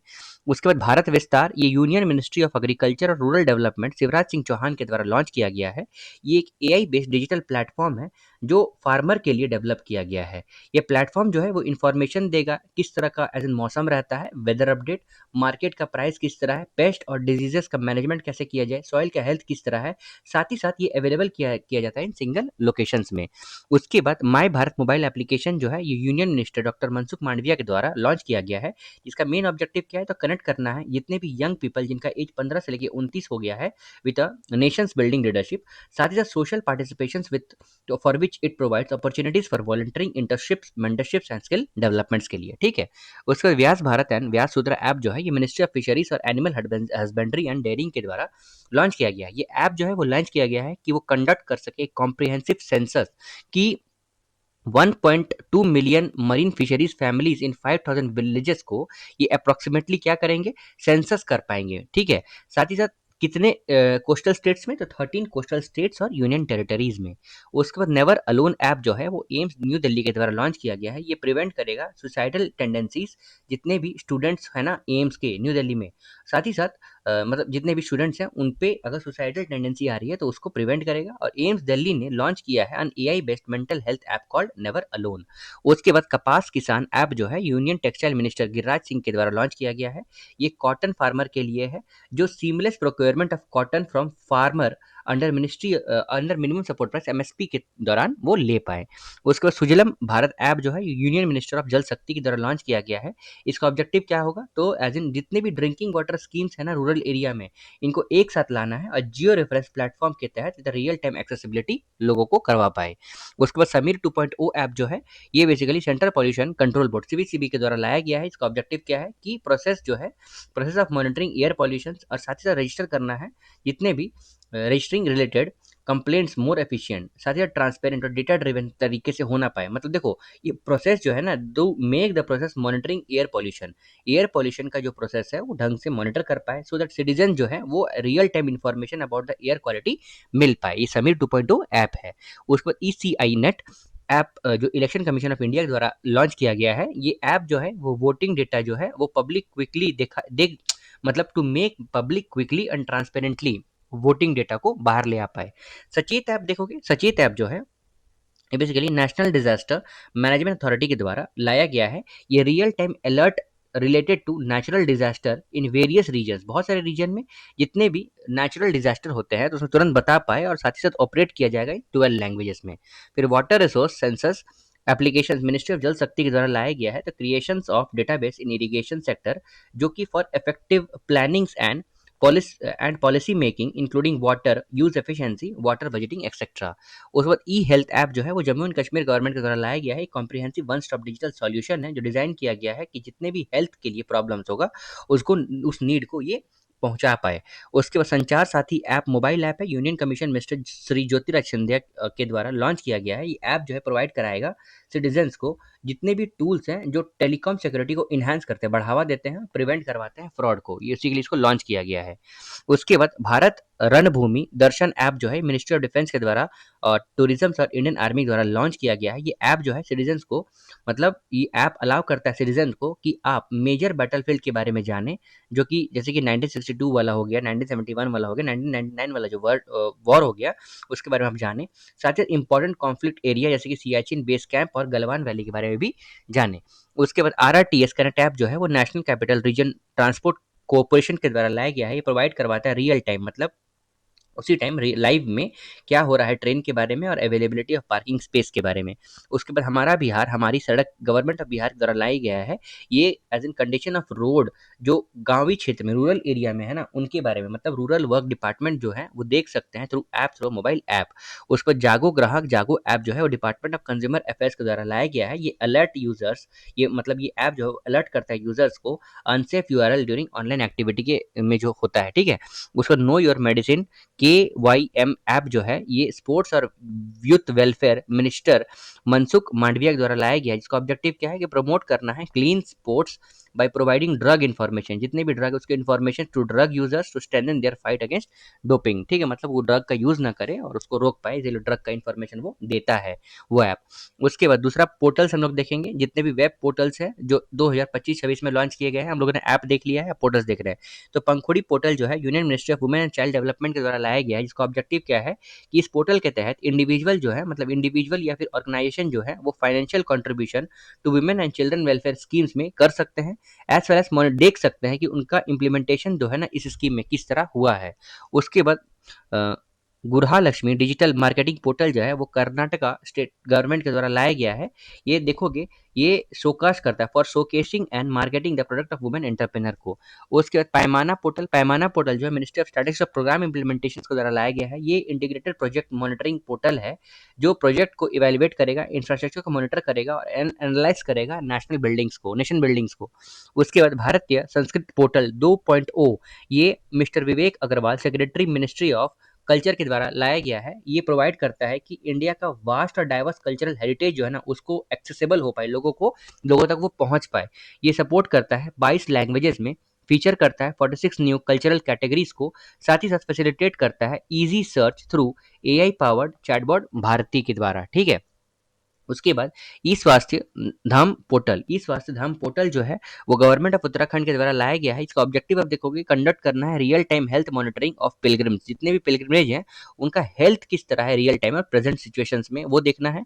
ये पोर्टल जो है वो ट्रैक करेगा हेल्थ डेटा, जितने भी डिवोटी श्रद्धालु हैं प्रोवाइड करवाएंगे इमीडिएट मेडिसिन या फिर medical assistance in emergency situations को। उसको निवेश मित्र 3.2 जो है वो गवर्नमेंट ऑफ उत्तर प्रदेश के द्वारा लाया गया है। ये एक AI powered single window system है जो स्ट्रीमलाइन करता है इन्वेस्टमेंट प्रोसेस को इन द स्टेट्स। उसके बाद कयाका कयाका सेतु पोर्टल जो है गवर्नमेंट ऑफ कर्नाटक द्वारा लाया गया है। ये कनेक्ट करता है जितने भी लोग जॉब खोज रहे हैं विथ जितने भी एम्प्लॉयमेंट अपॉर्चुनिटीज हैं मार्केट में उसके साथ, ठीक है। उसके बाद ज्ञान भारतम पोर्टल जो है वो गवर्नमेंट ऑफ इंडिया द्वारा लाया गया है। इसका ऑब्जेक्टिव देखोगे कि डिजिटाइज करना है, प्रिजर्व करना है, साथ ही साथ एक्सेसिबल करना है कंट्री के मिलियंस ऑफ एंशिएंट मैन्युस्क्रिप्ट को, सो दैट ये नॉलेज जो है मतलब so that this knowledge is subject to such as Ayurveda, astronomy, yoga, philosophy और मैथमेटिक्स जो है वो अवेलेबल हो पाए रिसर्च एंड जनरल पब्लिक के लिए थ्रू मॉडर्न AI टेक्निक्स और डिजिटल प्लेटफॉर्म के तहत। उसके बाद परख नेशनल सर्वे असेसमेंट पोर्टल, तो परख नेशनल सॉरी परख नेशनल सर्वे असेसमेंट पोर्टल जो मिनिस्ट्री ऑफ एजुकेशन के द्वारा लाया गया है। तो परख का आप एब्रीविएशन देखोगे तो performance assessment review and analysis of knowledge, ये फॉर होलिस्टिक डेवलपमेंट के लिए है। ये वन लाइन प्लेटफॉर्म है जो ऑपरेट किया जाता है by a body established by NCERT. ये मिनिस्ट्री ऑफ एजुकेशन के अंतर्गत आता है फॉर असेसमेंट, एनालाइज करता है, देखता है एजुकेशन स्कूल एजुकेशन को एट नेशनल लेवल में। उसके बाद वल्चर नॉलेज पोर्टल जो है वो असम गवर्नमेंट के द्वारा लाया गया है। तो इंडिया का पहला वल्चर नॉलेज पोर्टल जो है वो लॉन्च किया गया असम में। ये लॉन्च किया गया है कोलैबोरेट करने के साथ बी फाउंडेशन इंडिया और डिपार्टमेंट ऑफ जियोलॉजी गुवाहाटी के अंतर्गत, मतलब गुवाहाटी यूनिवर्सिटी के अंतर्गत। उसके बाद यहाँ पे भारत पोल पोर्टल जो है union home minister Amit Shah के द्वारा लाया गया है। ये डेवलप किया गया सीबीआई के द्वारा, सेंट्रल ब्यूरो ऑफ इन्वेस्टिगेशन। ये पोर्टल जो है वो इन्वेस्टिगेट करेगा। ये बेसिकली देखोगे इन्वेस्टिगेटिंग एजेंसी जो है will get rapid international assistance central और स्टेट एजेंसीज का, जो स्पीड कर पाए जितने भी इन्वेस्टिगेशन है ना उसको एज एन जल्दी से सॉल्व कर pi by easily connecting 195 member countries of Interpol. ये एक रियल टाइम इंटरफेस पोर्टल रहेगा, ठीक है। उसके बाद भू भारती पोर्टल जो तेलंगाना स्टेट्स के द्वारा लाया गया है, ये एज इन ये through this land record management जो है वो ज़्यादा सिंपल, ट्रांसपेरेंट और एक्सेसिबल हो पाए। उसके बाद नेशनल लीगल मेथोडोलॉजी पोर्टल जो है ई मैप, देखो यहाँ पे ई मैप लिखा हुआ है, गवर्नमेंट ऑफ इंडिया द्वारा लाया गया है। ये इंश्योर करता है फेयर ट्रेड और consumer protection bye enforcing the methodological standards. उसके बाद अन्ना चक्रा और स्कैन पोर्टल जो है यूनियन मिनिस्टर प्रहलाद जोशी के द्वारा लाया गया है। ये मॉडर्नाइज करता है जितने भी supply chains of public distribution system है उनको। उसके बाद अमृत ज्ञान कोष पोर्टल जो है यूनियन मिनिस्टर जितेंद्र सिंह के द्वारा लाया गया है। इसका ऑब्जेक्टिव क्या है, स्ट्रेंथन करना है पब्लिक एडमिनिस्ट्रेशन को और ट्रेनिंग इन द कंट्रीज में। संचार साथी पोर्टल जो है डिपार्टमेंट ऑफ टेलीकम्युनिकेशन द्वारा लाया गया है। इसका पर्पस आप देखोगे तो सपोर्ट करना है, मतलब रिपोर्ट सस्पेक्टेड फ्रॉडलेंट कम्युनिकेशन और अनसॉलिसिटेड कमर्शियल कम्युनिकेशंस को, ये बेसिकली उसको देखेगा, रिपोर्ट करेगा। उसके बाद भू नीर पोर्टल जो है मिनिस्ट्री ऑफ जल शक्ति के द्वारा लाया गया है। नीर आप देखोगे एज इन वो वाटर होता है। It has been developed to for better regulations of ground water, जितने भी ग्राउंड वाटर है उसका रेगुलेशन ठीक से एज इन मॉनिटर कर पाए across the country. She box portal जो है मिनिस्ट्री ऑफ वुमेन और चाइल्ड डेवलपमेंट के द्वारा लाया गया है। ये एक मतलब पोर्टल है जो डेवलप किया गया है as per provisions of sexual harassment at work place, that is prevention prohibition redressal act 2013 के अंतर्गत इसको लाया गया है। अब जितने भी इनिशिएटिव लॉन्च किए गए हैं 2025-26 में वो हम लोग देख लेंगे। तो लखपति दीदी इनिशिएटिव जो है प्राइम मिनिस्टर नरेंद्र मोदी जी के द्वारा लाया गया है, जिसका टारगेट क्या है, इसको सेट करना है 60 मिलियन वुमेन्स लखपति दीदीज बाय 2029। उसके बाद ग्रीन टू गोल्ड इनिशिएटिव जो है हिमाचल प्रदेश चीफ मिनिस्टर सुखविंदर सिंह सुक्खू के द्वारा लाया गया है। जिसका ऑब्जेक्टिव क्या है, तो जितने भी मतलब ऑब्जेक्टिव है क्या है कि लीगलाइज और रेगुलेट करना है कल्टीवेशन ऑफ इंडस्ट्रियल हेम्प को। उसके बाद पढ़ाई विद एआई जो है वो गवर्नमेंट ऑफ हिमाचल प्रदेश के द्वारा लाया गया है, that is making learning easier, पढ़ाई को और आसान, फास्टर और पर्सनलाइज बना पाए with the help of AI technologies. उसको युवा एआई फॉर ऑल जो मिनिस्ट्री ऑफ इलेक्ट्रॉनिक्स और इंफॉर्मेशन टेक्नोलॉजी के द्वारा लाया गया है। ये प्रमोट करता है एआई लिटरेसी को इंडिया में और प्रोवाइड करता है basic AI skills to 10 million citizen free of cost. उसके बाद प्रोजेक्ट हनुमान इनिशिएटिव जो है वो आंध्र प्रदेश गवर्नमेंट के द्वारा लाया गया है। ये ऑब्जेक्टिव जो है वो मिटिगेट करता है ह्यूमन वाइल्ड लाइफ कॉन्फ्लिक्ट को, मतलब as in human wild life जितने भी एज इन एनिमल हैं और ह्यूमन में कोई कॉन्फ्लिक्ट ना हो उसको ये मॉनिटर करता है, देखता है। साथ ही साथ टेक्नोलॉजी दैट इज ये क्या करता है, wild life using technologies means and develop an effective mechanism, कोई ऐसा मैकेनिज्म बनाता है सो दैट रेस्क्यू बचाव कर पाए, रिहेबिलिटेशन कर पाए इंजर्ड एनिमल्स को। उसके बाद निर्भया दिशा इनिशिएटिव जो है वो केरला पुलिस के द्वारा लाया गया इनिशिएटिव जो है बेसिकली लॉन्च किया गया कि इंश्योर करता है safe travel of womens at night. उसके बाद निंगोल वन इनिशिएटिव जो है वो गवर्नमेंट ऑफ मणिपुर के द्वारा लाया गया। इसका ऑब्जेक्टिव क्या है कि प्रमोट करना है ट्री प्लांटेशंस को और फॉरेस्ट कंजर्वेशन को थ्रू पार्टिसिपेशन ऑफ वुमेन्स निंगोल। उसके बाद वेव एक्स इनिशिएटिव जो है मिनिस्ट्री ऑफ इन्फॉर्मेशन और ब्रॉडकास्टिंग के द्वारा लाया गया। इसका ऑब्जेक्टिव क्या है, प्रमोट करना है स्टार्टअप्स को इन मीडिया और एंटरटेनमेंट सेक्टर्स में। उसके बाद your money your rights initiative जो है वो फाइनेंस मिनिस्टर निर्मला सीतारमन के द्वारा लाया गया। इसका ऑब्जेक्टिव क्या है, जितने भी सिटीजन उसको हेल्प करना है लोकेट और रिकवर करने में देयर डॉर्मेंट फाइनेंशियल एसेट्स को। उसके मतलब ऐसा फाइनेंशियल एसेट्स होगा ना जो आपको पता नहीं होगा, वो अभी फिलहाल मतलब बंद पड़ा है वो, क्योंकि ज़्यादा यूसेज तो हुआ नहीं इसलिए, तो उसको एज इन पता लगा पाए। उसके बाद यहाँ पे देखो women wellness on wheels initiative जो है वो तमिलनाडु गवर्नमेंट द्वारा लाया गया इनिशिएटिव जो है। इसका एम आप देखोगे तो मोबाइल कैंसर स्क्रीनिंग सर्विस जो है वुमेन को दिया जाएगा। उसके बाद किताब एक पढ़े अनेक इनिशिएटिव जो है एनसीईआरटी द्वारा लाया गया है। ये ऑन सितंबर 1 2025 जो है 65th foundation day NCERT launch करता है बाल वाटिका टीवी चैनल दीक्षा 2.0। ये एक एडवांस डिजिटल लर्निंग प्लेटफॉर्म है और प्रशस्त 2.0 जो है वो डिफरेंटली एबल कैंडिडेट्स के लिए है। ये एक ऐसा इनिशिएटिव है जो as in one book many readers के लिए बेसिकली लाया गया है। फिर अपना घर इनिशिएटिव जो है ministry of petroleum and natural gas के द्वारा लाया गया है। इसका ऑब्जेक्टिव क्या है? प्रोवाइड करना है safe clean rest areas for truck driver, there by improving the road safety and health. फिर नारी अदालत इनिशिएटिव जो है वो सिक्किम गवर्नमेंट के द्वारा लाया गया है। नारी अदालत इनिशिएटिव जो है वो एज इन वुमेन के द्वारा रन किया जाता है for informal justice has been launched in Sikkim. E0 FIR initiative जो है वो होम मिनिस्टर अमित शाह के द्वारा लाया गया है। इस एज इन देखोगे under Indian cyber crime coordination centre E0 FIR initiative जो है वो एज इन स्टार्ट किया गया to deal with cyber crimes को। उसके बाद हमारी परंपरा हमारा विरासत इनिशिएटिव जो है वो झारखंड गवर्नमेंट के द्वारा लाया गया है, जिसका ऑब्जेक्टिव क्या है कि इंटीग्रेट करना, मिलाना है ट्राइबल हेरिटेज को इनटू कल्चरल और गवर्नेंस स्ट्रक्चर ऑफ नेशंस के साथ। उसके बाद हेल्ड इनिशिएटिव अमित शाह के द्वारा हील्ड इनिशिएटिव अमित शाह के द्वारा लाया गया है। ये बेसिकली एजुकेट करेगा पीपल्स को अबाउट लिवर डिजीजेस और देयर उसके कैसे रोका जाए, उसके प्रिवेंशन को। उसके बाद मॉडल वुमेन फ्रेंडली ग्राम पंचायत इनिशिएटिव जो है मिनिस्ट्री ऑफ पंचायती राज के द्वारा लाया गया है। इस स्कीम के अंतर्गत वुमेन फ्रेंडली मॉडल ग्राम पंचायत जो है वो डेवलप किया गया है इन एवरी डिस्ट्रिक्ट को। उसके बाद तेरे मेरे सपने इनिशिएटिव जो है वो नेशनल कमीशन ऑफ वुमेन के द्वारा लाया गया है। इसका ऑब्जेक्टिव क्या है? प्रिपेयर करना है यूथ मेंटली, इमोशनली और सोशली बिफोर मैरिज। ठीक है, मतलब बिफोर मैरिज यूथ को एज इन प्रिपेयर करना है as in mentally, emotionally and socially. साथ ही साथ it will be started in 9 states of the country. उसके बाद एन प्राउड इनिशिएटिव जो है वो गवर्नमेंट ऑफ केरला के द्वारा लाया गया है। ऑब्जेक्टिव आप इसका देखोगे तो कोलैबोरेट करना है, मतलब कलेक्ट करना है जितने भी एक्सपायर्ड और अनयूज्ड मेडिसिन है फ्रॉम होम्स और डिस्पोज करना है उनको, मतलब खत्म करना है। उसका विकसित पंचायत कर्मयोगी इनिशिएटिव जो है वो यूनियन मिनिस्टर जितेंद्र सिंह के द्वारा लाया गया है। इसको लॉन्च किया गया on occasion of 10th birth anniversary of former prime minister Atal Bihari Vajpayee.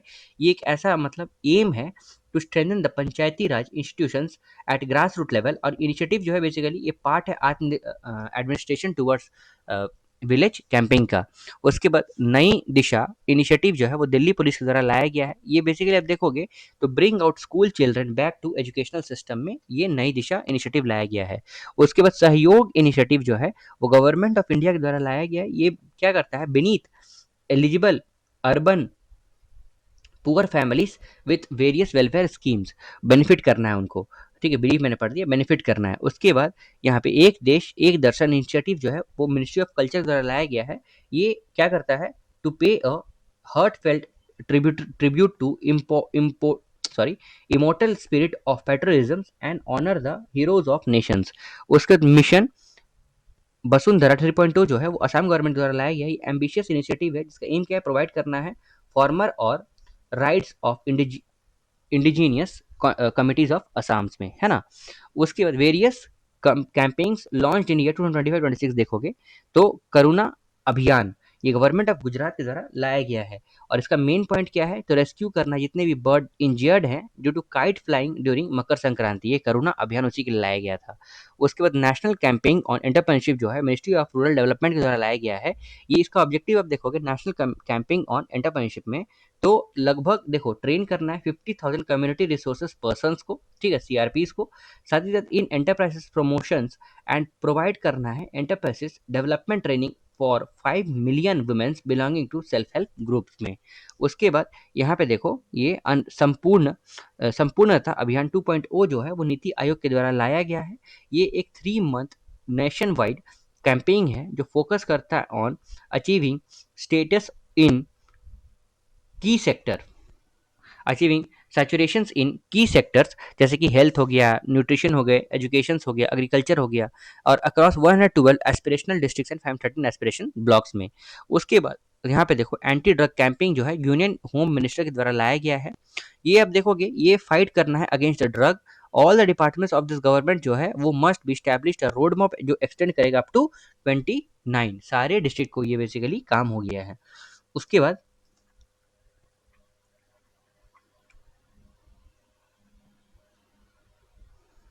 फिर अलॉन्ग विथ, सही पढ़ रहे हैं ना?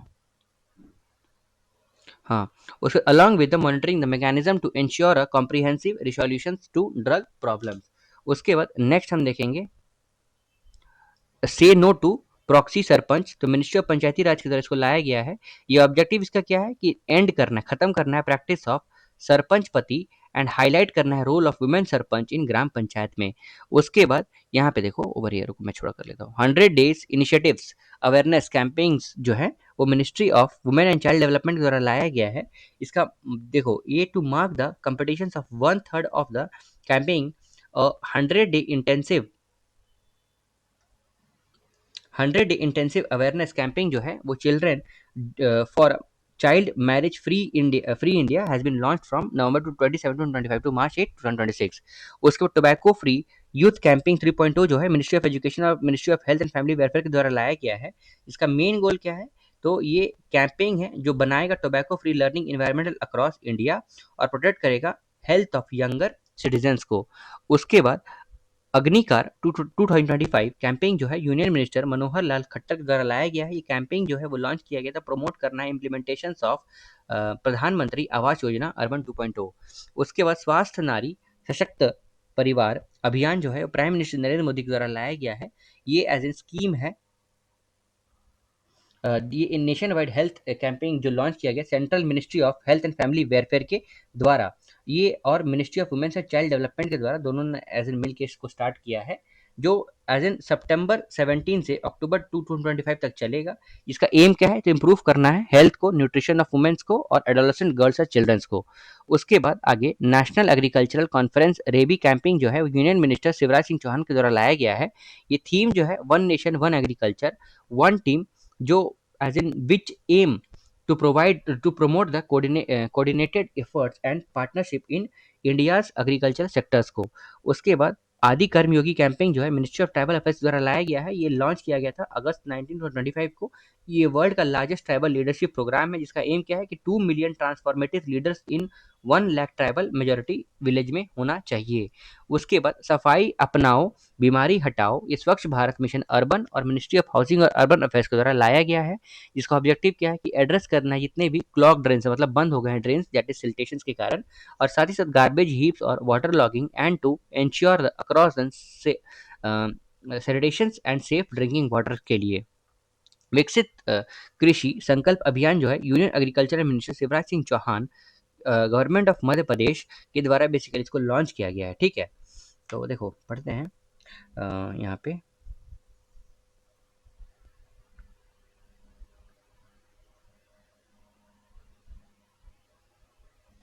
यहाँ पे देखो विकसित Krishi Sankalp Abhiyan union agriculture minister Shivraj Singh Chouhan के द्वारा लाया गया है। इसका ऑब्जेक्टिव क्या है, प्रमोट करना है science and technology in India agricultural sectors और बीइंग पॉजिटिव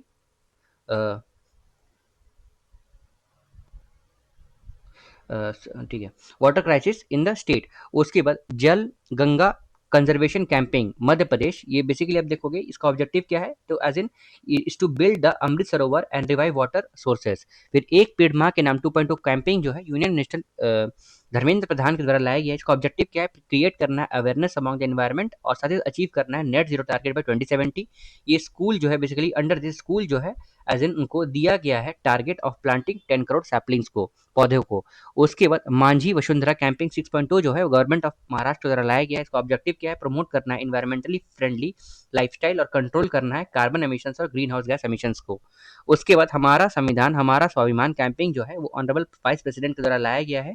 इसका एम क्या है कि डिपेंड करना सिटीजन अंडरस्टैंडिंग्स ऑफ कॉन्स्टिट्यूशन को, और मतलब कॉन्स्टिट्यूशन को लोग समझ पाए। साथ ही साथ प्रमोट करना है legal empowerment across the countries. उसके बाद सशक्त पंचायत नेत्री अभियान जो है मिनिस्ट्री ऑफ पंचायती राज के द्वारा लाया गया है। इसका ऑब्जेक्टिव क्या है, एनहांस करना है capacity of elected womens representative in panchayati raj institution, मतलब जो भी वुमेन इलेक्टेड है उनको पंचायती राज इंस्टीट्यूशन में उनका एज एन रिप्रेजेंटेशन जो है बढ़ावा देना है। हर खेत स्वस्थ खेत अभियान जो है वो हरियाणा गवर्नमेंट के द्वारा लाया गया है। इंप्रूव करना है सॉइल के हेल्थ को, प्रोवाइड करना है सॉइल के हेल्थ कार्ड को टू ऑल द फार्मर्स। उसके बाद बाल विवाह मुक्त भारत कैंपेन जो है ministry of womens child development के द्वारा लाया गया है। इसका एम क्या है, तो कैंपेन जो है ना ये is to end the evil practice, जितने भी इविल प्रैक्टिसेस हैं गलत काम है जैसे कि चाइल्ड मैरिज हो गया अक्रॉस द कंट्री, उनको खत्म करना है।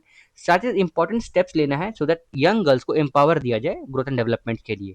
साथ ही साथ as an important part of this campaign ये चाइल्ड मैरिज जो है फ्री इंडिया पोर्टल जो वो भी लॉन्च किया गया है। इसके बाद आदि शक्ति कैंपेन जो है महाराष्ट्र गवर्नमेंट द्वारा लाया कि इसका ऑब्जेक्टिव क्या है, एम्पावर करना है वुमेन को और चिल्ड्रन को at the grass root levels में। ठीक है, अब हम लोग नेक्स्ट देखेंगे important books of and their author of the year 2025। ठीक है, देखो सबसे पहले हम किताब में अगर हम देखते हैं तो हम लोग 40 चैप्टर 46 देख रहे हैं, मतलब या फिर एज इन टॉपिक 46 देख रहे हैं। तो forgotten heroes of Indian science, ये एज इन किन्होंने लिखा है, तो आनंद रंगनाथन एंड शीतल रंगनाथन ने। फिर age of enlightenment Mahatma Gandhi vision, doctor Shankar Kumar Sanyal ने लिखा है। The outsider a memory of misfits, Vir Das ने लिखा है। Cracks in the wall stories, ये नीरा कश्यप ने लिखा है। Called by hills a home in Himalayas, Aniruddha Roy ने लिखा है। The one cricket my life and more, ये शिखर धवन ने लिखा है। ये इंपॉर्टेंट है ना, ये ध्यान रखोगे। ठीक है, उसके बाद finding my way a memory, ये मलाया यूसुफ जाई ने लिखा है। फिर घोस्ट आई, ये अमिताभ घोष ने लिखा है। The great sanctions hack, Gurjeet Patel ने लिखा है। जलियांवाला बाग की कराहें, ये राजवंती मान ने लिखा है। The SIS story, how an accidental entrepreneur from Bihar created a global service conglomerate, ये प्रिंस मैथ्यूज थॉमस ने लिखा है। फिर राकेश फॉल, विजय चंद्रशेखरा ने लिखा है। The burning earth, an environment history of last 500 years, ये सुनील अमृत ने लिखा है। अबव द बियॉन्ड, ये शिव कुमार मोहंका ने लिखा है। Mahatma Gandhi and the environment, ये TN खोशू ने लिखा है। विंग्स ऑफ वेलोर, ये स्वप्निल पांडे ने लिखा है। I am Giorgia my roots, the author of preface to the Indian editions of autobiography my principal, ये नरेंद्र मोदी ने लिखा है। ठीक है, प्लीज अब थोड़ा ध्यान रखोगे। आई एम जॉर्जिया या फिर आई एम, हाँ ठीक है, Giorgia my roots, the author of the preface to Indian edition of autobiography my principal, ये नरेंद्र मोदी ने लिखा है। उसके बाद लिविंग द विवेकानंद वे, ये अनन्या अवस्थी और निखिल यादव ने लिखा है। The monk who became chief minister, the definitive biography of Yogi Adityanath, ये शांतनु गुप्ता ने लिखा है। डेमोग्राफी रिप्रेजेंटेशंस डिलिमिटेशंस, ये रवि के मिश्रा ने लिखा है। In in in complete justice the supreme court article 75 critical reflection, ये मुरलीधर ने लिखा है, सॉरी मुरलीधर ने लिखा है। फिर बिलीवर्स डिलेमा, ये Vajpayee and Hindu rights path to power 1977 to 2018, Abhishek Choudhary ने लिखा है। Different but not less, Anupam Kher ने लिखा है। 107 डेज, ये कमला हैरिस ने लिखा है। ठीक है, ये याद रखोगे। ठीक है, ये इंपॉर्टेंट है ना। उसके बाद फिर operation Sindoor, the untold story of India's deep strike inside Pakistan, ये लेफ्टिनेंट CG कनवल जीत सिंह ढिलोन ने लिखा है। फिर mother Mary comes to me, ये अरुंधति रॉय ने लिखा है। अरुंधति रॉय ने एक और लिखा था ना ऊपर में। उसके बाद the Chola tiger avengers of Somnath, ये अमीश त्रिपाठी ने लिखा है। फिर successions of successful, the flight out of new India, ये संजय बारू ने लिखा है। The weight loss revolution, doctor Ambrish Mittal mister Shivam Vij ने लिखा है। फिर वाई द कॉन्स्टिट्यूशन मैटर, ये धनंजय यशवंत DY चंद्रचूड ने लिखा है। ठीक है, याद रखना है। DY चंद्रचूड कौन थे, याद है ना आपको? तो सुप्रीम कोर्ट जज थे ना ये। उसके बाद the man who fed India, ये प्रियम्बा जय कुमार ने लिखा है। उसके बाद the man who became cinema, Dilip Kumar, Ashok Chopra ने लिखा है। The CEO mindset, Shiva Kumar ने लिखा है। The conscience network, Sujata Srinivas Raju ने लिखा है। उसके बाद loneliness of Sonia and Sunny, ये किरण देसाई ने लिखा है। The one cricket my life and more, ये शिखर धवन ने लिखा है। ठीक है, देखो ये याद रखना है, क्योंकि देखो यहाँ पे ना the one cricket my life, ये शिखर धवन ने लिखा है, यहाँ पे रिपीट कर गया है। ठीक है, ओवर हियर। उसके बाद a billion butterfly a life in climate and chaos theory, ये जगदीश शुक्ला ने लिखा है। हिस्ट्री दैट इंडिया इग्नोर्ड, ये प्रेम प्रकाश ने लिखा है। फिर उगना, ये अवॉर्डेड विथ साहित्य अकादमी युवा पुरस्कार 2025, ये पार्वती तिर्की ने लिखा है। इंपॉर्टेंट है। ठीक है, अब ध्यान रखोगे। अरे यार इंपॉर्टेंट है। ठीक है, उसके बाद डिफरेंट काइंड ऑफ पावर, ये एज इन जयसिंधिया आर्डन ने लिखा है। फिर मोदी नीति शस्त्र, द वर्ल्ड्स हिज ऑयस्टर, ये डॉक्टर आदिश सी अग्रवाल ने लिखा है। Indira Gandhi and the years that transformed India, ये श्रीनाथ राघवन ने लिखा है। Tested the remarkable power of resolve, ये पैट कमिंस से लिखा है। पीएमओ का नाम अब चेंज क्या हो गया है, ये एज इन सेवा तीर्थ हो गया है ना। फिर prime minister office through the years, ये हिमांशु रॉय ने लिखा है। The diary of crickets wife, very unusual memory, ये पूजा पुजारा ने लिखा है। पूजा पुजारा कौन है, आपको पता है? ठीक है, चेतेश्वर पुजारा के कौन है ये? उसके बाद the Tamils a portrait of community, ये निर्मला लक्ष्मण ने लिखा है। ये undying lights a personal history of independent India, ये गोपाल कृष्ण गांधी ने लिखा है। Ramanujan journey of great mathematician, ये अरुण सिंघल एंड देवेंद्र कुमार शर्मा ने लिखा है। The chief minister and the spy, ये अमरजीत सिंह दुल्ला ने लिखा है। Fifth chapter of Sanskrit, doctor Prabhat Ojha ने लिखा है। केयरलेस पीपल, ये सारा विन विलियम्स ने लिखा है। The great conciliator, Lal Bahadur Shastri and transformation of India, Sanjeev Chopra ने लिखा है। Leo the untold story of Chennai super king, ये पीएस रामन ने लिखा है। रोहतांग आर पार, अजय ने लिखा है। Life on Mars collected stories, ये नमिता गोखले ने लिखा है। The new icon, Savarkar and facts, ये अरुण शोरिन ने लिखा है। फिर hearts and heroes, lives that shaped us, ये कुलभूषण कुमार ने लिखा है। महात्मा मैनिफेस्टो, राजेश तलवार ने लिखा है। फिर shooting states, a military biography of lieutenant general Rustom के नानावटी ने मतलब नानावटी, ये किताब एज इन अर्जुन सुब्रमण्यम ने लिखा है। फिर वाइल्ड फिक्शंस, अमिताभ घोष ने लिखा है। फिर डर्मोनिक्स, an indigenous and sustainable economics model, ये श्री राम बाला सुब्रमण्यम ने लिखा है। The world after Gaza, Pankaj Mishra ने लिखा है। चौक on food, economics and society, ये अभिजीत बैनर्जी ने लिखा है। वाई इंडिया मैटर्स, ये एस जयशंकर ने लिखा है। वाई इंडिया मैटर्स एक बार पूछा भी गया है यूपीएससी में, ठीक है। तो अभी तक हम लोगों ने पार्ट 5 तक डिस्कस कर लिया है। अब हम नेक्स्ट हम लोग यहाँ से पार्ट 6 से स्टार्ट करेंगे, ठीक है। ये बेसिकली मेजर नेशनल इवेंट्स जो 2025-26 का रहेगा वो डिस्कस करेंगे, ठीक है।